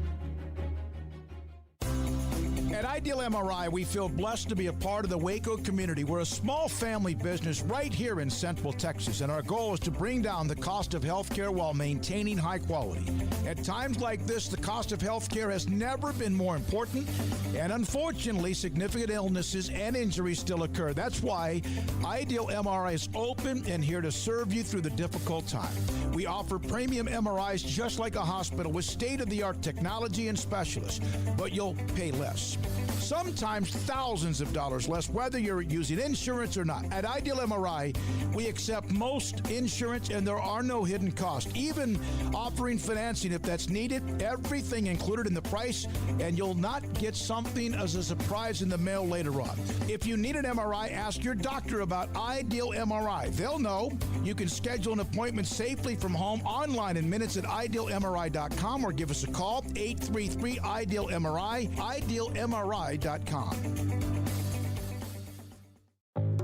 This is SicEm365 Radio. SicEm365 Radio is presented by IdealMRI.com. High-quality MRIs for $497 or less. IdealMRI.com. Your health is important, so is your budget. Sometimes a national story, we try to localize it, and sometimes a national story is local. Taurean Prince, Brooklyn Nets forward, has tested positive for coronavirus. Will sit out the NBA's restart in Orlando. That's Adrian Wojnarowski, and Taurean, of course, the former star at Baylor. And now he's positive. So what do they have these players who are all arriving, right, for the bubble. They're all flying into Orlando, and that's where they're going to play. And obviously they're testing them as they get there. And did I hear something correct? You guys correct me on this. Is that if you test positive, are you taken out of the bubble? Or are you in quarantine? What do they do there? Yeah, I think can you go back in? I don't think you go into the bubble. Like, you can't go in until you're cleared, and then so once you're cleared, you can go in the bubble. So somebody, though, that has it somehow, they don't know it yet, can sneak into the bubble, though, right? Or they it's pretty hard to get in there. Sneaking in. No. Well, you know what I mean. By kind of, they don't test, because doesn't it take up to a couple of weeks or so? No. It doesn't take that long to get a result back. How long is it in your system and you don't know it? That could be weeks. I could have had it for the last 6 weeks for all I know. I mean, I have no idea. Yeah. But, I mean, you find out usually within if you test positive or you come up, then you can find out in a day or so, especially then. I guarantee you there is much more rapid than, my sister had to wait 3 days. My niece had to wait 4 days on hers. They both came up negative, but it was just one of those things. So I'm assuming that that'll be, a couple of, a day or so for them. Just kicked the mess out of the dog, by the way. Who did? You did. No, I didn't. There's no contact at all. Well, you scared him. Yeah. What's wrong? Come here, bud. He just popped up and thought you may have kicked him on accident. This is kind of funny about college athletes. You don't think college kids are against returning to school? No 18 to 22-year-old wants to be at home with mom and dad. It's true. My son, freshman to be at UH. This is Jamie Garrett, by the way. My son, a freshman to be at U of H, already has his stuff packed to the top of the stairs. Well, especially your freshman year. Well, and they've been home for months. Yeah, and your freshman year, too. I remember towards the end of that summer, I could not wait to just get out of the house. I was so excited. And the thing is, you've also, you've got friends that are at college already telling you how great it is. And then I had some friends that, went up for the summer semester. So I just couldn't wait.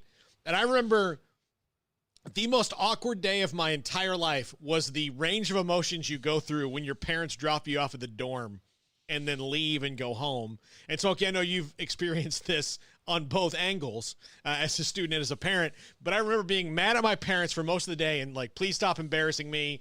and please get out of here. And then when they left, I was like, oh, well, that's sad. We had this little moment. But I could not wait to get out. I could not wait. I was so excited. It had nothing to do with them, really, other than just it's that time in your life. You got to get out. Yeah, and I think there's probably millions of kids who do. On this, NFL informing the Players Association informed its board of representatives that the NFL proposed this 35% player salaries be held in escrow. I understand what the NFL owners are trying to do. Our buddy, sports law Lust, Dan Lust, if NFL players are forced to have 35% of their salaries in escrow, it will naturally push more towards opting out, not playing. And J.C. Treader, who does he play for? Who's he play? He's offensive lineman at the Packers. He's the NFLPA president. Said the season is at risk, and now his timing makes more sense. He may be trying to create leverage for players to push back, but that could lead to the opt-out, which we've now seen quite a bit in baseball and a little bit in the NBA. So much out there. The NFL owners are going to push this. I mean, they're used to getting every single thing that they want, so they're going to push this right down to the limit. I'm sick and tired of hearing millionaires and billionaires arguing, honestly. That's a good point. I am too. Sick and tired of it. Absolutely. Absolutely. And I understand, look, I'm not, taking any shots at the athletes. They got to take care of themselves. They signed these contracts. They've got to keep their families in mind, all those types of things. But all this bickering back and forth about, well, you're not going to get as many millions as the normal amount of millions that you would get, and your hotel accommodations aren't as nice as the NBA's, and your food trays not as great as... Man, people are losing jobs left and right, struggling to pay bills. You're complaining about the dadgum laundry room floor. Screw you, man. One of the things some of the owners, though, these owners... And the owners are guilty, too. Don't get me wrong. But these owners, this is from Joe, they understand who their clients are, right? Mm-hmm. They understand who are most of the clientele that are the owners are worried about, the fans, right? But who are most of are they conservative, liberal, what? I think, the NFL, it's not most of anything. The NFL is the most popular league. Melting pot. It's a melting pot of everything. Here's the thing. Conservative people, liberal people don't care. They just want football. So they don't really care how they get it, just as long as they do. And so everybody can put up a stinker like, oh, they're going to kneel, I'm not going to watch. Blah, shut up. The television ratings say differently. You watched. You all watched. Everybody watches the NFL. Nothing stopped it. And the owners know this. So the owners can do whatever they want to the players. And millionaires and billionaires can argue, but the people who watch ultimately don't care how they get their football as long as they get it. Yeah. I opened up the show today by saying, and we've had the discussion about the possibilities. Of course, we had to ask Mack Rhoades the questions about the season, the protocol, the whatever. But I opened up by saying I am tired of worrying about when or if the seasons begin. I'm going to let the calendar dictate that, and eventually the numbers, it's part of the discussion. That's what we do. I understand that. You, the listener, are interested. It's part of our meal ticket, big part of our meal ticket. You don't think we want football? At the same time, every other hour, it's just like, what? Don't read it, though. Yeah. That's the thing is, everybody that complains about all the negative, they seek it out. And no, I wasn't. This was someone who actually asked me about that in person. Well, that's what I was bringing And I was up. Speaking in more general terms. So all I'm saying is, every once in a while, if you're starting to feel that way, best thing to do is just get off of it. Just don't look at it for a while. There's one of these trends on Twitter of describe your least favorite sports moment as boring as possible. So on my timeline, Nelson Cruz was trending, and that's when I clicked on it to see what happened. And so here are some of the ones, by the way, just to lighten it up at the end of the show. Nelson Cruz makes a bad read on the ball. Oh, no. Nelson Cruz. No. Yeah. Too soon. Nelson Cruz misjudged a fly ball. Yes, he did. Yeah. And I'll never forgive him for that. No. He's a good player, still hitting home runs now, right? Yes. Nelson Cruz steps forward. How far was it? About a half a glove? Yeah. And then somebody had this thing where it's like their life goals was 1, invent time travel, to travel back to 1990 and spend every day for 8 years teaching Nelson Cruz the first step is always back.